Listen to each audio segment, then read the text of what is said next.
ஆரம்ப காலத்தில் ஒரு குரு, அப்போ ஒரு சீடன் இருந்தான். அது வேடிக்கையான குரு, வேடிக்கையான சீடன். ஒரு ஆசிரமம். ஒரு நாள் ஒருத்தன் அவசரமாக அந்த குருவை தேடி வந்திருக்கிறான். என்ன விஷயம்னு விசாரித்தார் குரு.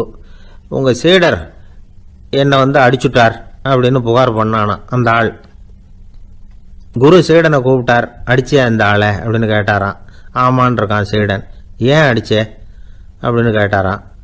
இந்த ஆள் உங்களை பற்றி மட்டமாக பேசிவிட்டான், என்னால் அதை தாங்கிக்க முடியல, அதனால தான் அடிச்சுட்டேன்ருக்கான். அப்படி என்ன பேசினா அப்படின்னு கேட்டாரான். உன்னுடைய குருநாதர் இப்போல்லாம் அர்த்தமில்லாமல் பேச ஆரம்பிச்சுட்டார் அப்படின்னு சொல்லிவிட்டான், அதனால தான் அடிச்சுட்டேன் அப்படின்னு நானான். அதுக்காக அடித்தே அப்படின்னாரான். நான் அதுக்காக அடிக்கலை குருவே, இப்பெல்லாம் நீங்கள் அர்த்தம் இல்லாமல் பேசுகிறதாக அவன் சொல்கிறான், அப்படின்னா இதுவரைக்கும் நீங்கள் அர்த்தத்தோடு பேசினதாகத்தானே அர்த்தம், அது தப்பு தானே, அதனால தான் அடித்தேன் அப்படின்னு நானான். ஒரு பெரியவர் உட்கார்ந்துருக்கிறார். அவரை சுற்றி அவருடைய தோழர்கள் உட்கார்ந்துருக்கிறாங்க. ஏதோ ஒரு முக்கியமான செய்தியை அவர் அவங்களுக்கு சொல்லிகிட்டு இருக்கிறார். அவங்களும் ஆர்வமாக கேட்டுக்கிட்டு இருக்கிறாங்க. இந்த சமயத்தில் யாரோ ஒரு ஆள் வேகமாக அங்கே வர்றார். வர்ற வேகத்திலேயே எனக்கு ஏதாவது உதவி செய்யுங்க அப்படின்னு கேட்டுக்கிட்டே வர்றார். கேட்கறது உதவி, ஆனால் குரல் மிரட்டுறது மாதிரி இருக்குது, அதட்டி கேட்கறது மாதிரி இருக்குது.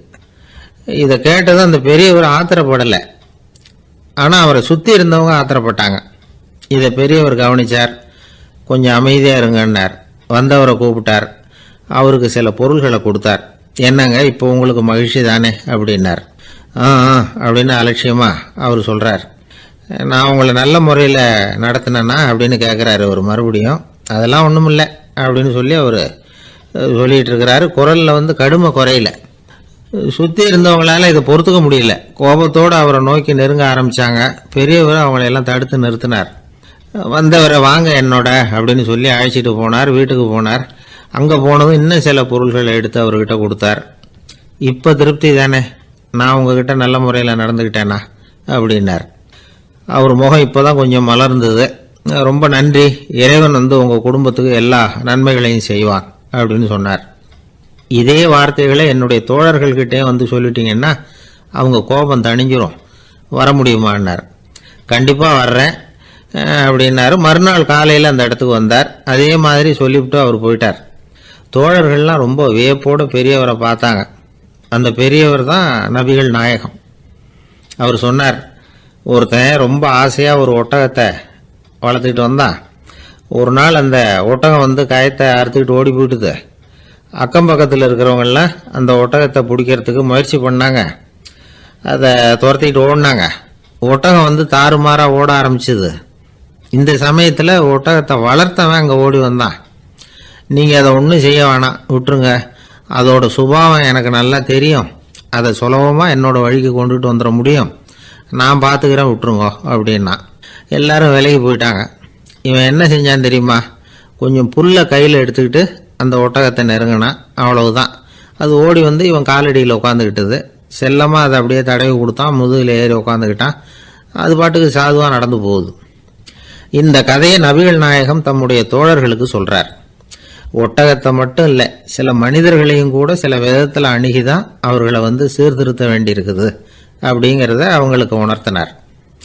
இது ஒரு அழகான உளவியல் அணுகுமுறை. சில குடும்ப தலைவர்கள் கூட இந்த ஒட்டகம் மாதிரி நடந்துக்கிறது உண்டு, அப்புறம் அடங்கி போகிறதும் உண்டு.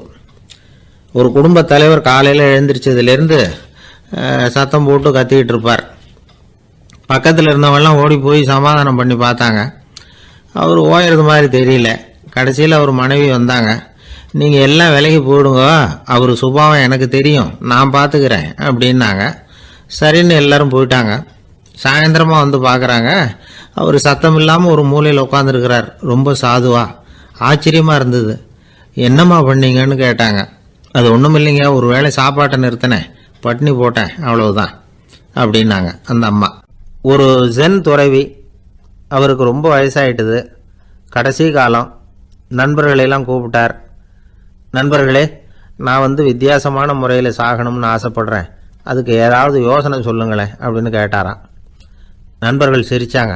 என்ன பேச்சு பேசுகிறீங்க, சாவறதுங்கிறது என்ன விளையாட்டு கத்தனமான காரியமா அப்படின்னு கேட்டிருக்காங்க.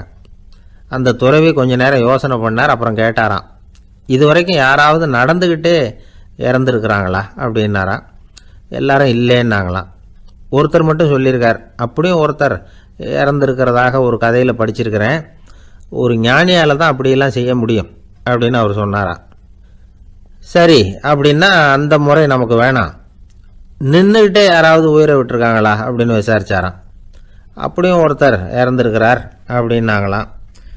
மறுபடியும் அந்த துறவி யோசனை பண்ணியிருக்கிறார், ஏதாவது வித்தியாசமான முறையில் நாம் போகணும் அப்படிங்கிறது அவருடைய விருப்பம். மனிதன் எப்படி வாழ்கிறானோ அப்படி இறப்பது தான் நல்லது. சரி, யாராவது தலைகீழாக யோகம் செய்யும் நிலையில் இறந்துருக்கிறாங்களா அப்படின்னு விசாரித்தாராம். நண்பர்கள் சிரித்தாங்க. தலைகீழாக நின்னபடி இறந்ததாக நாங்கள் கேள்விப்பட்டதே இல்லை, அது முடியாத காரியம் அப்படின்னு இருக்காங்க. இப்போ அந்த துறவிக்கு திடீர்னு உற்சாகம் வந்துட்டுது. உடனே எழுந்திரிச்சார், தலைகீழாக நின்னார், அப்படியே உயிரை விட்டுட்டார். அவ்வளோதான். அந்த மடாலயத்தில் ஒரே குழப்பம், எப்படி அவரை கீழே இறக்கி படுக்க வைக்கிறது அப்படின்னு புரியல. இப்படி உயிர் விடுறதை பற்றி அவங்க இதுவரைக்கும் கேள்விப்பட்டதும் இல்லை. உண்மையிலேயே இவர் இறந்து தான் போனாராங்கிறதும் தெரியல. சோதித்து பார்த்தாங்க, இதய துடிப்பு நாடி துடிப்பு எல்லாம் நின்று போயிருந்தது. இவர் எப்பவும் இப்படி தான், என்ன பண்ணுறது இப்போது அப்படின்னு சொல்லி எல்லாரும் குழம்பிக்கிட்டு இருக்கிற சமயத்தில் ஒரு பெரியவர் யோசனை சொன்னார். இந்த துறவியோட மூத்த சகோதரி பக்கத்து மடாலயத்தில் இருக்கிறாங்க, அவங்கள இங்கே அழைச்சிட்டு வந்தால் ஏதாவது வழி கிடைக்கும் அப்படின்னார். அந்த அம்மாவுக்கு 90 வயசு. அழைச்சிட்டு வந்தாங்க. ஒரு குச்சியை ஊன்றிக்கிட்டு அப்படியே மெதுவாக நடந்து வந்தாங்க.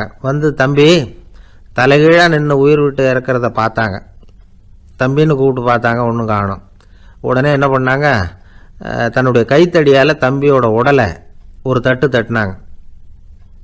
ஏப்பா, சாகிறப்பவும் உன்னுடைய குறும்புத்தனத்தை விடலையா, இப்படியாடா சாகிறது, ஒழுங்காக செத்து தொலை அப்படின்னாங்களாம். அவ்வளவுதான். உடனே அந்த துறவி திரும்பி நேராக நின்னார். அக்கா கோவப்படாத, நான் ஒழுங்காக சாகிறேன், எப்படி செத்தா என்ன, எல்லாம் எனக்கு ஒன்று தான் அப்படின்னு சொல்லிவிட்டு அப்படியே தரையில் படுத்து உயிரை விட்டாராம். அதுக்கப்புறம் அந்த அம்மா கோலை கையில் எடுத்துக்கிட்டு அப்படியே திரும்பி கூட பார்க்காம அவங்க பாட்டுக்கு போயிட்டாங்களாம். மரணத்தை ஒரு விளையாட்டாக ஆக்கிய அந்த துறவிக்கு வாழ்க்கையே ஒரு விளையாட்டாக தான் இருந்திருக்குது. எந்த நோக்கமும் இல்லாமல் செயல்படுறதுன்னா என்னங்கிறதும் அவருக்கு தெரிஞ்சிருக்குது. பயனை எதிர்பார்க்காம பணி செய்து வாழ்ந்து மறைந்த மகான் அவர். தம்முடைய தொழிலை விளையாட்டு போல செய்ய தெரிஞ்சவருக்கு வாழ்க்கையே ஒரு விளையாட்டாக மாறிடும். எல்லாமே விளையாட்டாகி விடுகிற போது மரணமும் விளையாட்டாகிவிடும் அப்படிங்கிறது தான் அந்த தத்துவம். ஆனால் அதுக்கு முன்னாடி உங்களுக்குள்ளே இருக்கிற உண்மையான நடிகனை நீங்கள் அடையாளம் கண்டுபிடிக்கணும். நீங்கள் நடிக்க வேண்டியதே இல்லை, நீங்கள் ஏற்கனவே நடிச்சுக்கிட்டு தான் இருக்கிறீங்க. நீங்கள் இந்த உண்மையை தெரிஞ்சுக்கணும், அவ்வளவுதான். இதுதான் ஞானிகளுடைய கருத்து. வாழ்க்கையை சரியாக புரிஞ்சுக்கிட்டால் எல்லாமே நடிப்புங்கிறது புரியும். கல்யாண பத்திரிக்கை அனுப்பியிருந்தேனே, ஏண்டா வரலன்னு கேட்டான் ஒருத்தன். வந்திருந்தேனே அப்படின்னானா இவன். டேய், ஏண்டா போய் சொல்கிற, நான் பத்திரிக்கையே உனக்கு அனுப்பலையே அப்படின்ட்டுருக்கான் அவன். அதுக்கு இவன் சொன்னானா, பத்திரிக்கை அனுப்புனேன்னு நீ போய் சொல்கிறப்போ கல்யாணத்துக்கு வந்தேன்னு நான் போய் சொல்லக்கூடாதா அப்படின்னானா. விவசாயிகள் அவங்க விவசாயம் முன்னேறி இருக்கிற அளவுக்கு விவசாயிகளுடைய வாழ்க்கை தரம் முன்னேறலை. அந்த அளவுக்கு அவர்கள் நாட்டுக்காக உழைச்சிக்கிட்டு இருக்கிறாங்க. அந்த காலத்திலே அதை பற்றி ஒரு கதை சொல்கிறது உண்டு. ஒரு வயசான ஆள் நிலத்தில் ஏறு ஊதுகிட்டு இருந்தாராம். கிழிஞ்சு போன ஒரு சின்ன துண்டை தான் இடுப்பில் கட்டியிருந்தாராம். தலையில் ஒரு கந்தலை சுற்றி இருந்தார். உடம்பு பூரா சேரு, ரொம்ப ஏழை. ஏறு ஓட்டிகிட்டு இருக்கிறவர் வேறு எப்படி இருப்பார். இருந்தாலும் அந்த ஆள் ரொம்ப ஜாலியாக பாட்டு பாடிக்கிட்டே ஏறு ஊதுகிட்டு இருந்தாராம். உடம்புல தான் அவர் ஏழையை தவிர மனசில் ஒரு ஏழையாக தெரியல.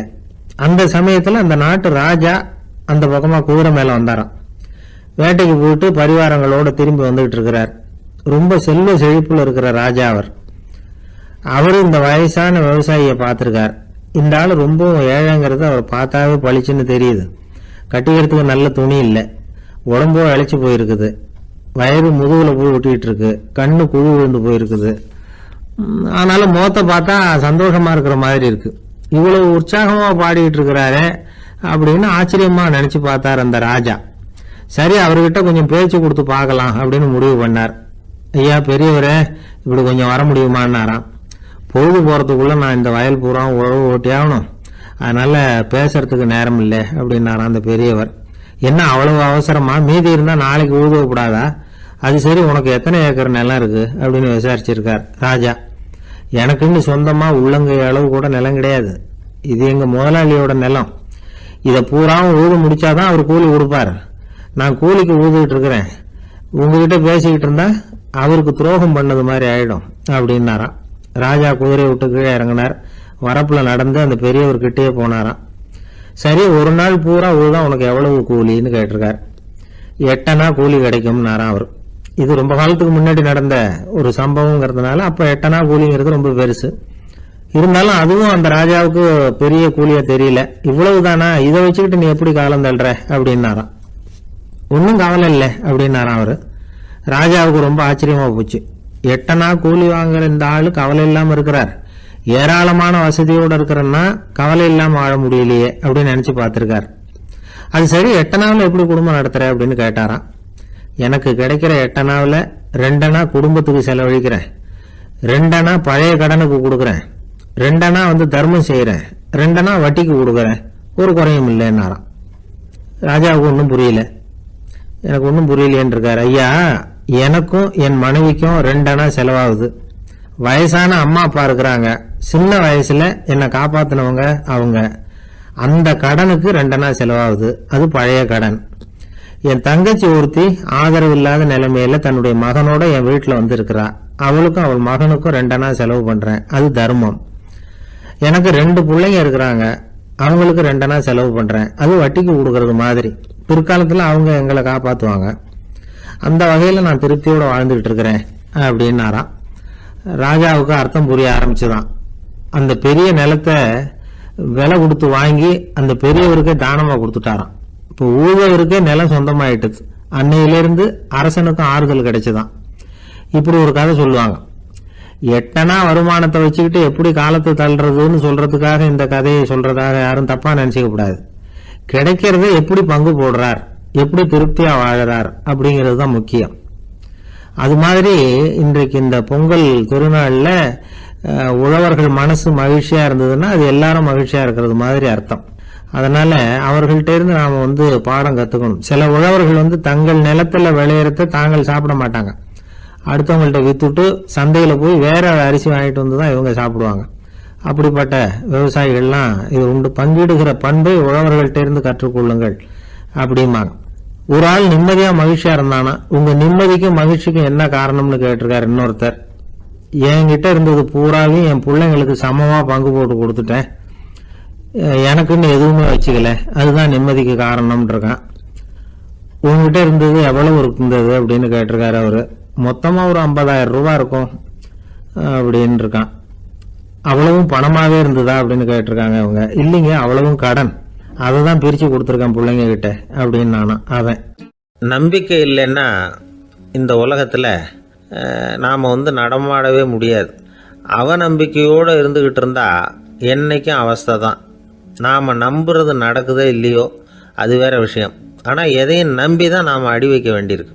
வேற ஒன்றும் வேணாம், ஒரு லாட்ரி சீட்டு வாங்குறோம், அது எங்க நமக்கு விழப்போகுது அப்படிங்கிற அவநம்பிக்கையோடவா வாங்குறோம். பரிசு நமக்கு தான் அப்படிங்கிற நம்பிக்கை உள்ளூர இருக்கிறதுனால தான் அதை வாங்குறோம். இருந்தாலும் முடிவு வேற மாதிரி ஆயிடுது, அதுக்காக மனசு சோர்ந்து போறதில்ல, அடுத்த மாசமும் சீட்டு வாங்குறோம். இந்த நம்பிக்கை தான் மனித வாழ்க்கைக்கு ஆதாரம். ஒரு கடையில் போய் டீ சாப்பிட்றீங்க, அந்த டீ நல்ல டீ தானா, அதில் விஷம் கலந்துருக்குமா அப்படிங்கிற சந்தேகம் வந்துட்டுதுன்னு வச்சுங்க. அதுக்கப்புறம் அதை எப்படி நீங்கள் சாப்பிட முடியும்? நம்பி தான் சாப்பிட்ணும். ரயில் ஒழுங்காக போய் சேருங்கிற நம்பிக்கை இருக்கிறதுனால தான் அதில் ஏறி உட்காடுறோம். லெட்டர் ஒழுங்காக போய் சேருங்கிற நம்பிக்கை இருக்கிறதுனால தான் பெட்டியில் போடுறோம். சரி, நம்ம கதையெல்லாம் நம்மளோட இருக்கட்டும். மனித நம்பிக்கை எந்த அளவுக்கு உறுதியாகவும் அறிவுபூர்வமாகவும் இருக்கணுங்கிறதுக்கு அலெக்சாண்டர் வாழ்க்கையில் நடந்த ஒரு சம்பவத்தை உதாரணமாக சொல்லலாம். இந்த உலகத்தையே ஜெயிக்கணும்னு புறப்பட்டார் அலெக்சாண்டர். ஒரு கட்டத்தில் அவர் சிட்னஸ் நதி கரைக்கு சேர்ந்தார். அந்த சமயத்தில் அவருக்கு கடுமையான நோய் வந்துட்டுது.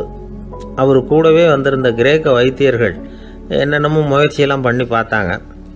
இருந்தாலும் அலெக்சாண்டருக்கு வந்திருக்கிறது என்ன நோய்ங்கிறத அவங்களால கண்டுபிடிக்க முடியல. ஏன்னா அந்த பகுதியில் உள்ளவங்களுக்கு மட்டுமே அதிகமாக வரக்கூடிய ஒரு வினோதமான நோயாக இருந்தது அது. ஆனால் அவர் இருக்கிற இடம் எதிரியோட இடம், பாரசீக மன்னனோட ஆளுகைக்கு உட்பட்ட இடம். என்ன பண்ணுறது அப்படின்னு எல்லாரும் யோசனை பண்ணாங்க. பாரசீக மன்னனோட அரண்மனையில் இருக்கிற வைத்தியர் வந்தால் இந்த நோயை குணப்படுத்தி விடுவார் அப்படின்னு சொன்னாங்க. இருந்தாலும் எதிரியோட நாட்டில் இருக்கிற வைத்தியரை கூப்பிட்டு எப்படி நம்பி வைத்தியம் பார்க்க சொல்கிறது? அப்படின்னு சொல்லி எல்லோரும் தயங்கினாங்க. ஆனால் அலெக்சாண்டர் தயங்கலை. பரவாயில்ல, அழைச்சிட்டு வாங்கன்னு விட்டார். உடனே அவரை போய் அழைச்சிட்டு வந்துட்டாங்க. அவர் வந்தார். அலெக்சாண்டர் உடம்பை பரிசோதனை பண்ணி பார்த்தார். சரி, இதை குணப்படுத்தி விடலாம், பயப்பட வேண்டியதில்லை. ஆனால் இதுக்கு ஒரு மூலிகை ரசம் தயார் பண்ணி கொடுக்கணும்.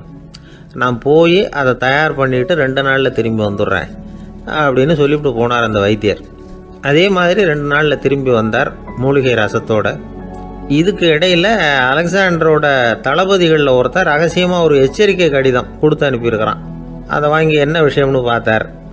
இப்போ உங்ககிட்ட வந்திருக்கிற எதிரி நாட்டு வைத்தியரை நம்பாதீங்க, அவன் கொண்டுகிட்டு வந்திருக்கிற மூலிகை ரசத்தில் விஷம் கலந்துருக்குது அப்படின்னு அதில் எழுதியிருக்கு. அதை பார்த்தார் அலெக்சாண்டர். இருந்தாலும் கொஞ்சம் கூட அலட்டிக்கலை. வைத்தியர் கொடுத்த மருந்தை வாங்கி கடகடன்னு குடிச்சுட்டு அதுக்கப்புறம் அந்த கடிதத்தில் இருந்த விஷயத்தை அந்த வைத்தியர்கிட்ட சொன்னார். வைத்தியர் திகைச்சு போயிட்டார். தன் மேலே அலெக்சாண்டர் வச்சிருக்கிற நம்பிக்கையை பார்த்து அவருக்கு ரொம்ப வியப்பு. வைத்தியர் உண்மையிலேயே நல்ல மருந்து தான் கொண்டுகிட்டு கொடுத்துருக்கிறார், அதில் விஷம்லாம் எதுவும் கலக்கலை. அதுக்கப்புறம் அலெக்சாண்டர் அந்த வைத்தியரை பார்த்து சொன்னாராம், நம்பிக்கைங்கிற அச்சாணியை ஆதாரமாக வச்சுக்கிட்டு தான் இந்த உலகம் சுற்றிக்கிட்டு இருக்குது. எனக்கு எதிரியாக இருந்தாலும் பாரசீக மன்னர் ரொம்ப பெரியவர். அப்பேற்பட்ட மன்னருடைய அரண்மனை வைத்தியர் தொழில் நேர்மை இல்லாதவராக இருக்க மாட்டார். அப்படி இருந்தால் அவரை அரண்மனை வைத்தியராக வச்சிருக்கவே மாட்டாங்க அப்படின்னு நம்பினேன். என்னுடைய நம்பிக்கை வீண் போகலை அப்படின்னாராம். இதுதான் மானுட நம்பிக்கைங்கிறது. இந்த காலத்துலேயும் இது மாதிரி இந்த மானுட நம்பிக்கையை ரொம்பவும் சாமர்த்தியமாக கையாளுகிற கெட்டிக்காரங்க சில பேர் இருக்கிறாங்க. இந்த காலத்து குரு, அவருக்கு ஒரு சிஷ்யன். குரு முன்னாடி அந்த சிஷ்யன் ரொம்ப பணிவாக நின்று, குருவே, உங்கள் கையால் விஷத்தை கொடுத்தாலும் அதை வாங்கி மடமடன்னு குடிச்சிருவேன் அப்படின்னா. உன்னுடைய குரு பக்தியை மெச்சினேன் அப்படின்னார் குரு. அதுக்கு அந்த சிஷ்யன், அப்படி இல்லை குருவே, உங்ககிட்ட சிஷ்யனாக இருக்கிறத விட உங்கள் கையால் விஷத்தை வாங்கி குடிச்சு விடுறது ரொம்ப நல்லது, அதனால தான் அப்படி சொன்னேன் அப்படின்னா. ரொம்ப நாளைக்கு முன்னாடி ஒரு நாள் கோவலன் நாடகம் நடந்தது. எங்கள் மதுரையில் நடந்தது. அதில் ஒரு முக்கியமான கட்டம். கண்ணகி கிட்ட சிலம்பை வாங்கிக்கிட்டு அதை விற்கிறதுக்காக மதுரை நகருக்கு புறப்படுறான் கோவலன். அந்த சமயத்தில் கண்ணகி பாடுற மாதிரி ஒரு நாடக பாடல் நாடக ஆசிரியர் எழுதினது. அது என்ன பாட்டுன்னா, மா பாவியோர் கூடி வாழும் மதுரைக்கு மன்னா போகாதீர் என்று அப்படின்னு ஆரம்பிக்கும் அந்த பாட்டு. இதுதான் அந்த பாட்டு. இதை கண்ணகி மேடையில் பாடின உடனே கூட்டத்தில் சலசலப்பு. நம்ம ஊர்லேயே நமக்கு முன்னாடியே நின்றுக்கிட்டு மா பாவியோர் கூடி வாழும் மதுரை அப்படின்னு சொல்கிறாங்களே, என்ன தைரியம் அப்படின்னு எல்லாம் குழப்பம் பண்ண ஆரம்பிச்சிட்டாங்க. மக்கள் சத்தம் போட ஆரம்பிச்சிட்டாங்க. எதிர்ப்பு குரல் அது பாட்டுக்கு வர அதிகமாக போட்டுது. கொண்டுக்கிட்டு வா அந்த நாடக ஆசிரியரை, எழுதுனது யார் அப்படின்னு ஒரே சத்தம், கூச்சல். வேறு வழி இல்லை. மெதுவாக மேடைக்கு வந்தார் அந்த நாடக ஆசிரியர். 4 பக்கத்திலிருந்தும் கேள்வி கணைகள். மக்களை பார்த்து கொஞ்சம் அமைதியாக இருங்கோ அப்படின்னு சொல்லிவிட்டு தன்னுடைய விளக்கத்தை சொல்ல ஆரம்பித்தார் அந்த நாடக ஆசிரியர். மா அப்படின்னு சொன்னால் திருமகளாகிய லட்சுமி அப்படின்னு அர்த்தம். பா அப்படின்னா கலைமகளாகிய சரஸ்வதி. வி அப்படின்னா மலைமகளாகிய பார்வதி.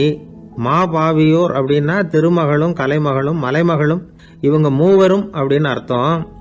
இந்த 3 பேரும் வாழ்கின்ற மதுரை புனிதம் நிறைந்தது, சகல செல்வங்களும் நிறைஞ்சது.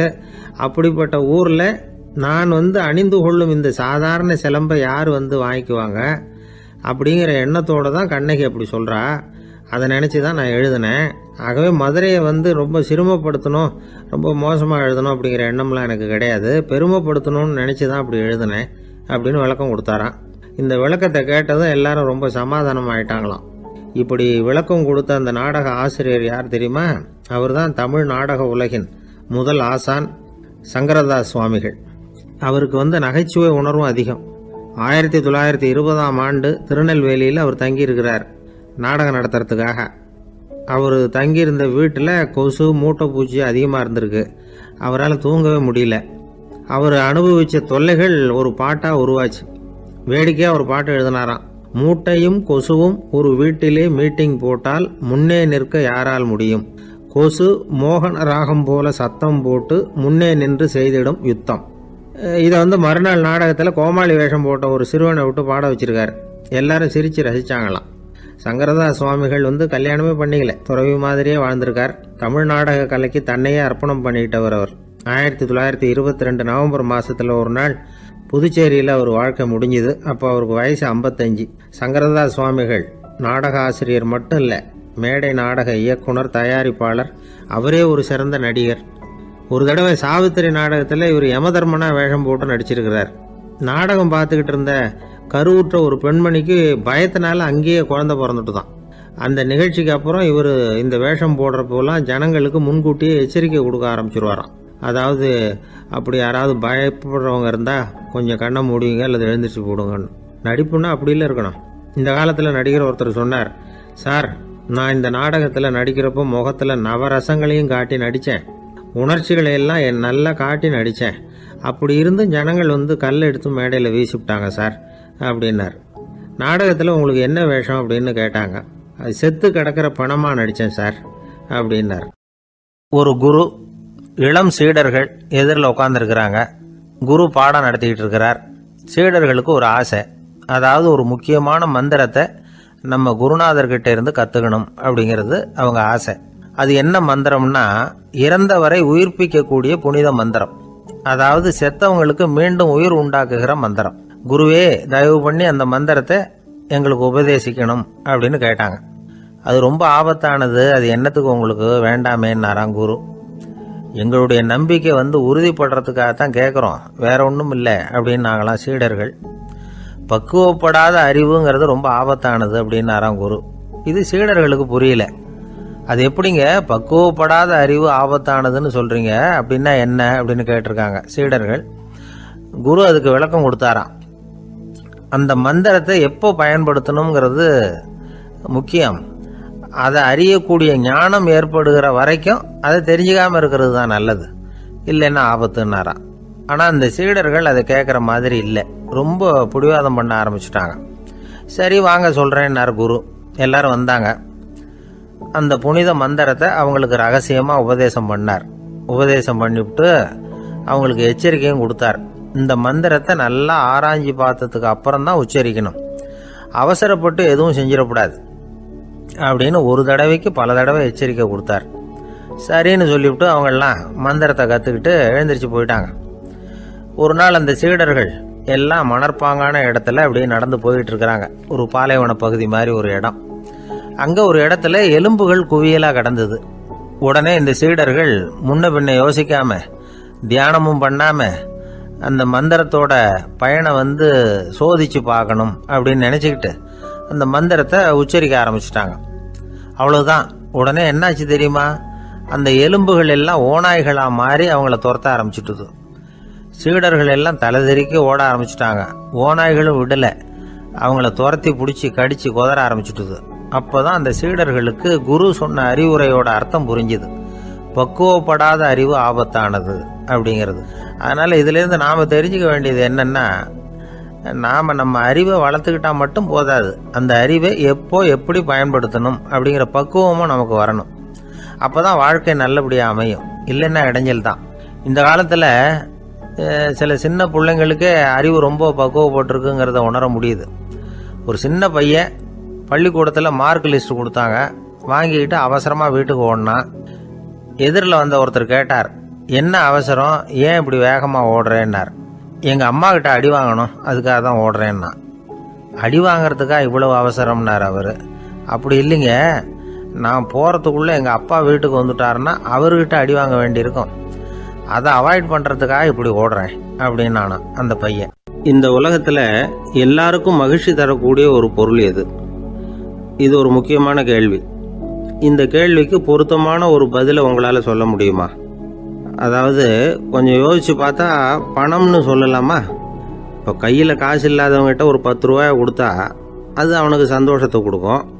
ஏற்கனவே வருமான வரி பிரச்சனையில் சிக்கி இருக்கிறவர்கிட்ட இன்னும் கொஞ்சம் பணம் இருந்தாங்கன்னு சொல்லி கொடுத்தோம்னா அது அவருக்கு சங்கடத்தை தான் கொடுக்கும். அதனால் அந்த கேள்விக்கு பணங்கிறது பொருத்தமான பதிலாக இருக்க முடியாது. கேள்வி என்னன்னா, இந்த உலகத்தில் எல்லாருக்கும் மகிழ்ச்சி தரக்கூடிய ஒரு பொருள் எது? சரி, இனிப்புன்னு சொல்லலாமா? ஏன்னா எல்லாருக்கும் இனிக்க தானே செய்யும். அதுலேயும் ஒரு சிக்கல் இருக்குது. சர்க்கரை வியாதிக்காரங்களுக்கு அது என்ன சந்தோஷத்தையாக கொடுக்கும்? ஆக எல்லாருக்கும் வேறுபாடு எதுவும் இல்லாமல் மகிழ்ச்சியை கொடுக்கக்கூடியது வேற ஏதோ ஒன்று இருக்குது. அது என்னன்னு கண்டுபிடிக்கணும். அதுதான் இன்றைக்கி தகவல். இப்போ அதை கண்டுபிடிக்கணும்னா இந்த கதையை கேட்கணும். அது என்ன கதைன்னா, ஒரு ஊரில் ஒரு ராஜா இருந்தார். அவருக்கும் இதே சந்தேகம் வந்துட்டுது. அதாவது எல்லாருக்கும் இன்பம் தரக்கூடிய பொருள் எது அப்படின்னு. இதுக்கு பதில் தெரிஞ்சுக்கிறதுக்கு ஆசைப்பட்டார். சரி, அதுக்கு என்ன செய்யலாம்னு யோசனை பண்ணார். நாட்டு மக்களுக்கு பகிரங்கமாக ஒரு அறிவிப்பு கொடுத்தார். நம்ம நாட்டு மக்கள் இன்பம் தரக்கூடிய பொருள் எதுன்னு நினைக்கிறாங்களோ அதை கொண்டுகிட்டு வந்து அரண்மனையில் உள்ள கண்காட்சி மண்டபத்தில் வைக்கலாம்.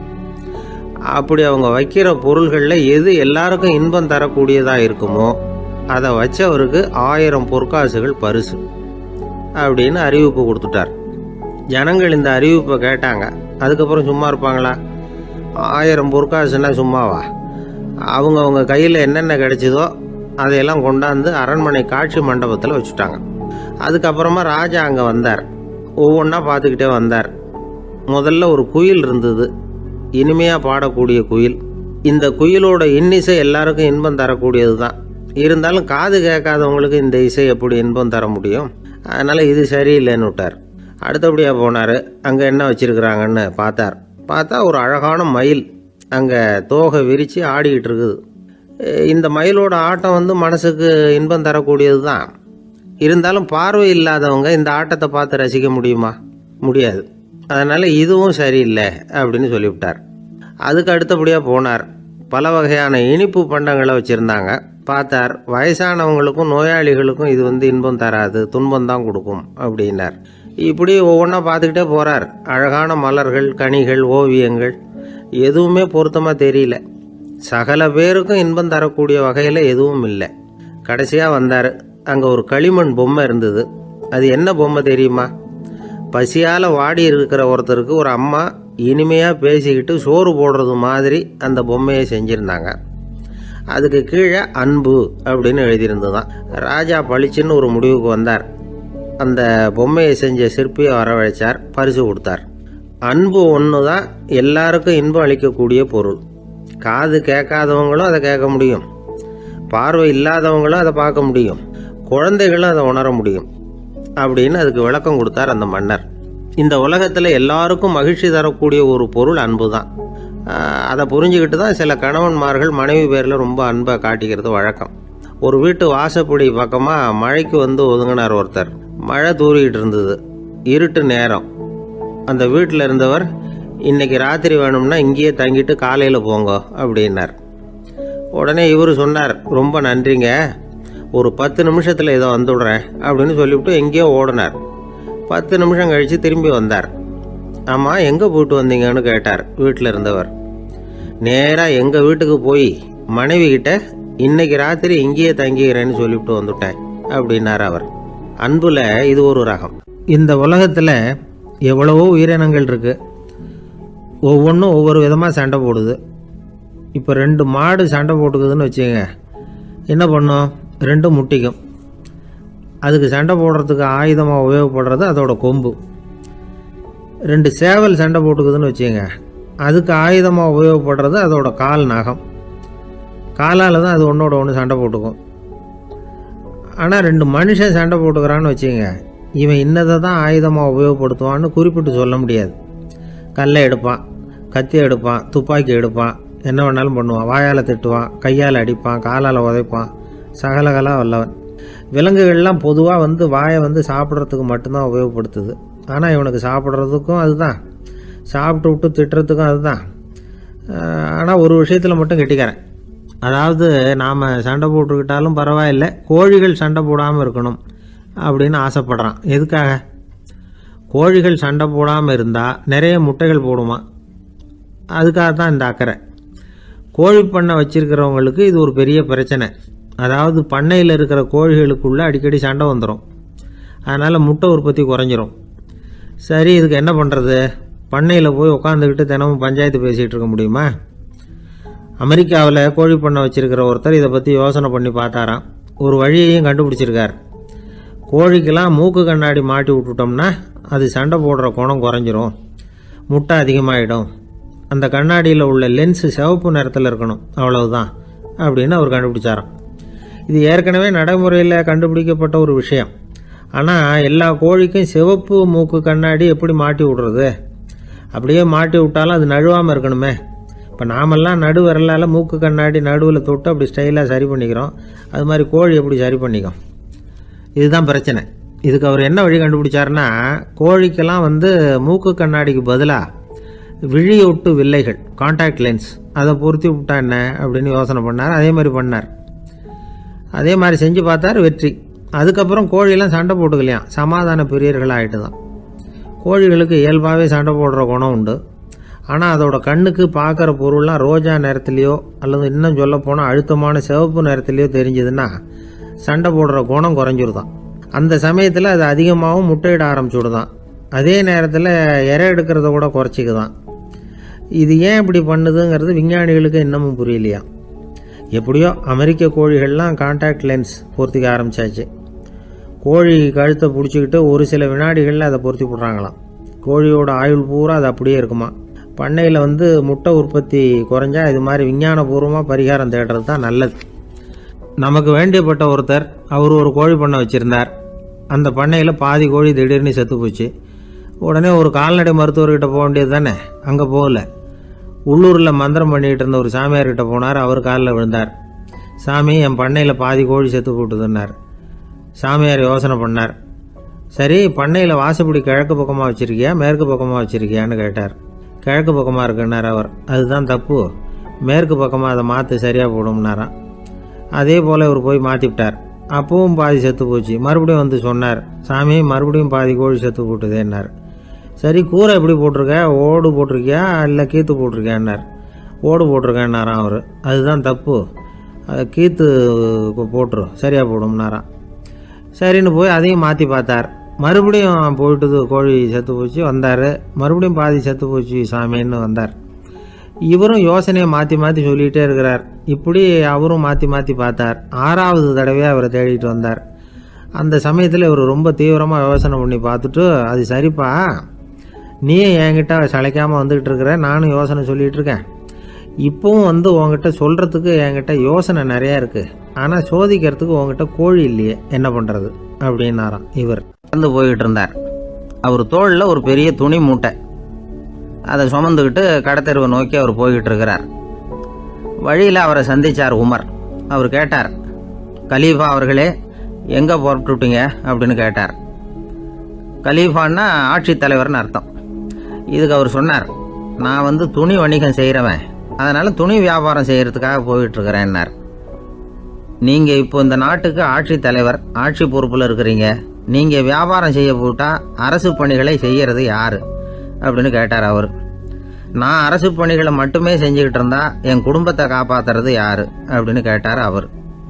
இப்படி கேட்டவர் யார் தெரியுமா? அவர் தான் அபூபக்கர், இறை தூதர் முகமது அவர்களுக்கு பிறகு கலீஃபாவாக தேர்ந்தெடுக்கப்பட்டவர். அப்போலாம் ஆட்சி தலைவர்களுக்கு சம்பளம்னு எதுவும் கிடையாது. இந்த பிரச்சனையை எப்படி தீர்க்கிறதுன்னு யோசனை பண்ணார் உமர். அபு உபைதா அவர்கள்கிட்ட அழைச்சிட்டு போனார். அவர் யாருன்னா, அவர் தான் பொது நிதி கருவூலத்தின் பொறுப்பாளர். அவர்கிட்ட பிரச்சனையை சொன்னார். இது மாதிரி ஆட்சி தலைவருக்கு பொது நிதியிலிருந்து ஊதியம் அளிக்க முடியுமான்னு கேட்டார். பொது நிதி விதிகளின்படி அதுக்கு சாத்தியம் இல்லைன்னு சொல்லிவிட்டார் அவர். சரி, வேற ஏதாவது வழி இருக்குதான்னு கேட்டார் உமர். அபு உபைதா கொஞ்சம் யோசனை பண்ணி பார்த்தார். அப்புறமா சொன்னார், மக்காவிலிருந்து மதீனாவுக்கு குடிபெயர்ந்து வந்த அகதிகளுக்கு நிதி உதவி அளிக்கிறதுக்கு விதிகளில் இடம் இருக்கு. அப்படி பார்த்தா அபூபக்கரும் அகதி தானே, அதனால எல்லா அகதிகளுக்கும் கொடுக்கறது மாதிரியே அவருக்கும் ஒரு தொகை அளிக்கலாம்னார். கலீஃபா அபூபக்கருக்கு இந்த அகதி உதவி தொகையைத்தான் கொடுத்துட்டு வந்தாங்களாம். குடும்ப செலவுக்கு அது போதுமானதாக இல்லை. இருந்தாலும் கலீஃபாங்கிறதுக்காக மற்ற அகதிகளை விட அதிகமாக தொகையை பெற அவர் விரும்பலை. மார்பு பக்கம் கிழிஞ்சிருந்த ஒரு மேலாடையை தான் அவர் அணிஞ்சிருந்தார். அவருடைய துணைவியார் அஸ்மா, அவங்க ஒரு நாள் தேன் அருந்து ஆசையாக இருக்குன்னாங்களாம். நமக்கு கிடைக்கிற ஊதியம் குடும்ப செலவுக்கே போதுமானதா இல்லையே, இந்த நிலையில் தேன் வாங்கிறதுக்கு காசுக்கு நான் எங்கே போவேன்ருக்கார் அவர். கொஞ்ச நாள் கழித்து அவங்க ஒரு தொகையை அவர்கிட்ட கொடுத்து தேன் வாங்கிட்டு வர சொன்னாங்களாம். இவருக்கு ஆச்சரியம், ஏது இந்த பணம்னு கேட்டிருக்காரு. நீங்கள் தினமும் குடும்ப செலவுக்காக கொடுத்துக்கிட்டு வந்த பணத்தில் கொஞ்சம் கொஞ்சமாக மிச்சப்படுத்தி வச்சேன்னாங்களாம். அபூபக்கர் அந்த பணத்தை எடுத்துக்கிட்டு நேராக பொது நிதி கருவூல பொறுப்பாளர்கிட்ட போனார். இந்த பணத்தை பொது நிதியில் சேர்த்துருங்க, இது அதிகப்படியாக எனக்கு தரப்பட்டு வந்த ஊதியம், அடுத்த மாதத்துலேருந்து இந்த தொகையை குறைச்சிங்கன்னு வேற சொல்லிவிட்டாராம். பசியை தணிக்க தேவையான அளவு உணவு, ஒரு ஜோடி உடை, இதை தவிர கூடுதலாக மக்கள் பொது நிதியிலிருந்து வாங்கிக்கிறதுக்கு என் குடும்பத்தாருக்கு உரிமை இல்லை அப்படின்னு சொல்லி கண்டிப்பாக சொல்லிவிட்டாராம். அவர் வாங்கிட்டு வந்த இந்த குறைந்த ஊதியம் கூட அவர் மனசை உறுத்திக்கிட்டே இருந்தது. கடைசி நேரம் அவர் தம்முடைய மகள் ஆயிஷா அவர்களை அழைச்சார். மகளே, இதுவரைக்கும் பொது நிதியிலிருந்து நான் வாங்கிட்டு வந்த தொகை என்னுடைய இதயத்தில் பாரமாக அழுத்திக்கிட்டு இருக்கு. என் தோட்டத்தை விற்று அதில் வர்ற பணத்திலிருந்து நான் இதுவரைக்கும் வாங்கிட்டு வந்த ஊதிய தொகையை கணக்கு போட்டு பொது நிதியில் சேர்த்துடு அப்படின்னாராம். பதவி ஏற்கிறதுக்கு முன்னாடி தன்கிட்ட இருந்ததை விட இப்போ கூடுதலாக என்ன சொத்து இருக்குன்னு பார்த்துருக்கார். ஒரு ஒட்டகம், ஒரு கோப்பை, ஒரு பணியாள். இதையும் அடுத்தபடியாக கலீஃபாவா வர்றவர்கிட்ட ஒப்படைச்சிருங்க அப்படின்னு விட்டாராம். அதே மாதிரி அடுத்து வந்த உமர்கிட்ட ஒப்படைச்சாங்க. அப்போ உமர் சொன்னாராம், அபூபக்கரே, இந்த முன்மாதிரியால் உங்களுக்கு பிறகு இந்த ஆட்சி பொறுப்பை ஏற்கிறவர்களை பெரும் நெருக்கடிக்கு ஆளாகி விட்டீங்க அப்படின்னு சொல்லி ரொம்ப கண் கலங்கினாராம். கடைசியாக அபூபக்கர் தன்னுடைய குடும்பத்தாருக்கு விட்டு சென்ற சொத்து ஒரு படுக்கை விரிப்பு, ஒரு போர்வை, அவ்வளவுதான். இது சிந்திக்க வேண்டிய ஒரு செய்தி. ஒரு ஊரில் ஒரு மன்னர் இருந்தாராம். அமைச்சர் அவர்கிட்ட சொன்னாராம், மன்னா, நம்ம ராஜ்யத்தில் இனிமே லஞ்ச ஊழலே இருக்காதுன்னாராம். ஆஹா, அப்படின்னா ஊழல் பேர் வழிகளையெல்லாம் நாடு கடத்தியாச்சா அப்படின்னு கேட்டிருக்காரு மன்னர். இதுக்கு அவர், அப்படி இல்லைங்க, இனிமே கொடுக்கறதுக்கு ஜனங்கள்கிட்ட பணமே இல்லை அப்படின்னாராம். ஒரு நண்பர் இருக்கார். எப்போ பார்த்தாலும் கையில் ஒரு புத்தகம் இருக்கும். புத்தகம் இல்லாமல் எங்கேயும் புறப்பட மாட்டார். எதுக்காக இப்படி எடுத்துகிட்டு போகிறீங்க அப்படின்னு கேட்டால், எனக்கு இது ஒரு நல்ல நண்பன் மாதிரி. இந்த காலத்தில் எங்கே போனாலும் காத்திருக்க வேண்டியிருக்கு. அது மாதிரி சமயத்தில் நான் நண்பன் கூட பேசிக்கிட்டு இருப்பேன் அப்படிம்பாரான். ஒருத்தர் ஒரு பெரிய அரச பதவியில் இருந்தார். அவர் பதவியிலேருந்து இறங்க வேண்டிய சூழ்நிலை. அரசு கொடுத்துருந்த வீட்டை விட்டுட்டு வெளியில் வர்றார். வரும்பொழுது 2 கையிலையும் 2 பெட்டியை எடுத்துகிட்டு வந்தாராம். சார், உங்களுடைய உடைமைகள் அப்படின்னு கேட்குறாங்க அங்கே இருந்த ஊழியர்கள். இவர் தன்னுடைய கையில் இருக்கிற பெட்டியை காட்டி, இதுதான் என்னுடைய சொத்து அப்படின்னாராம். ஒரு பெட்டியில் அவருடைய உடைகள், இன்னொரு பெட்டியில் அவர் விரும்பி படிக்கிற புத்தகங்கள். அவ்வளவுதான். இதுதான் இருந்துதான். புத்தகம் படிக்கிறது மனசுக்கு நல்லதுங்கிறது நமக்கு தெரியும். புத்தக வாசிப்பு உடம்புக்கும் நல்லதுங்கிறாங்க. அது நமக்கு ஆச்சரியமாக தான் இருக்குது. ஒரு நபர் ஒரு வருஷத்தில் சராசரியாக 2000 பக்கங்களை படிச்சிருக்கணுமா, யுனெஸ்கோ பரிந்துரை. ஆனால் நம்ம நாட்டில் நாம் சராசரியாக படிக்கிறது 32 பக்கங்கள். அவ்வளவுதான். இவ்வளவுக்கு நம்ம நாட்டில் 6000த்துக்கும் மேற்பட்ட நாளேடுகள், 2000த்துக்கும் மேற்பட்ட இதழ்கள், மலர்கள், இவ்வளவு இருந்தும் சரியாக வரல. இந்த உலகத்தில் முதல் நூலகம் எங்கே எப்போ ஆரம்பமாச்சு தெரியுமா? கிமு 2500ஆம் ஆண்டில் அது ஆரம்பமாயிருக்குது. பாபிலோனியாவில் அமில் அனு அப்படிங்கிற அரசன் தான் நூலகத்தை உருவாக்கி இருக்கிறான். அப்போல்லாம் தாள் கிடையாது, களிமண் தான்.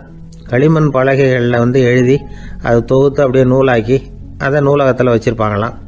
அரசருடைய நூலகத்தில் 1000த்துக்கும் மேற்பட்ட நூல்கள் இருந்ததாக வரலாற்று குறிப்பு இருக்குது. அது மட்டும் இல்லை, அந்த நூலகத்தில் பொருள் வாரியாக, அதாவது சப்ஜெக்ட் வாரியாக புத்தகங்களை வகைப்படுத்தி வச்சுருந்தாங்களாம்.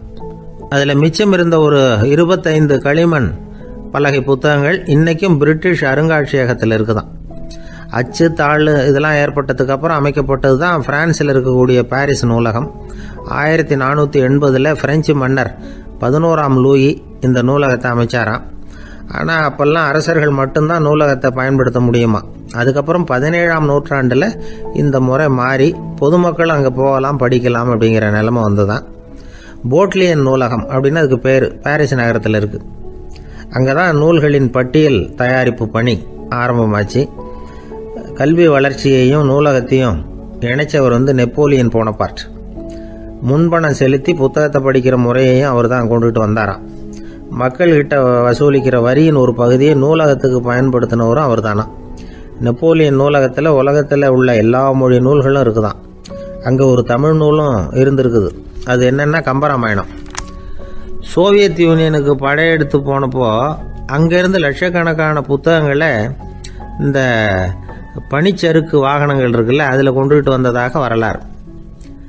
அடுத்தபடியாக குறிப்பிட்டு சொல்லத்தக்க நூலகம் எதுன்னா பிரிட்டிஷ் நூலகம். மிக பழைய கையெழுத்து பிரதியெல்லாம் கூட அங்கே இருக்குது. 1753 ஆரம்பமாச்சு. அதில் உள்ள நூல்களை வரிசையாக அடுக்கினா 180 கிலோமீட்டர் நீளத்துக்கு வருமா. மிகப்பெரிய நூலகம் அமெரிக்க தலைநகர் வாஷிங்டனில் இருக்குதான். இந்தியாவை பொறுத்த வரைக்கும் பெரிய பழைய நூலகம் எதுன்னா கல்கத்தா நூலகம். எல்லா இந்திய மொழி நூல்களும் இங்கே உண்டு. மகாகவி பாரதியார் நடத்தின இந்தியாங்கிற இதழின் எல்லா பிரதிகளும் அங்கே பாதுகாப்பாக இருக்குது. படிக்கும் பழக்கம் இங்கே வளர வேண்டியிருக்குது.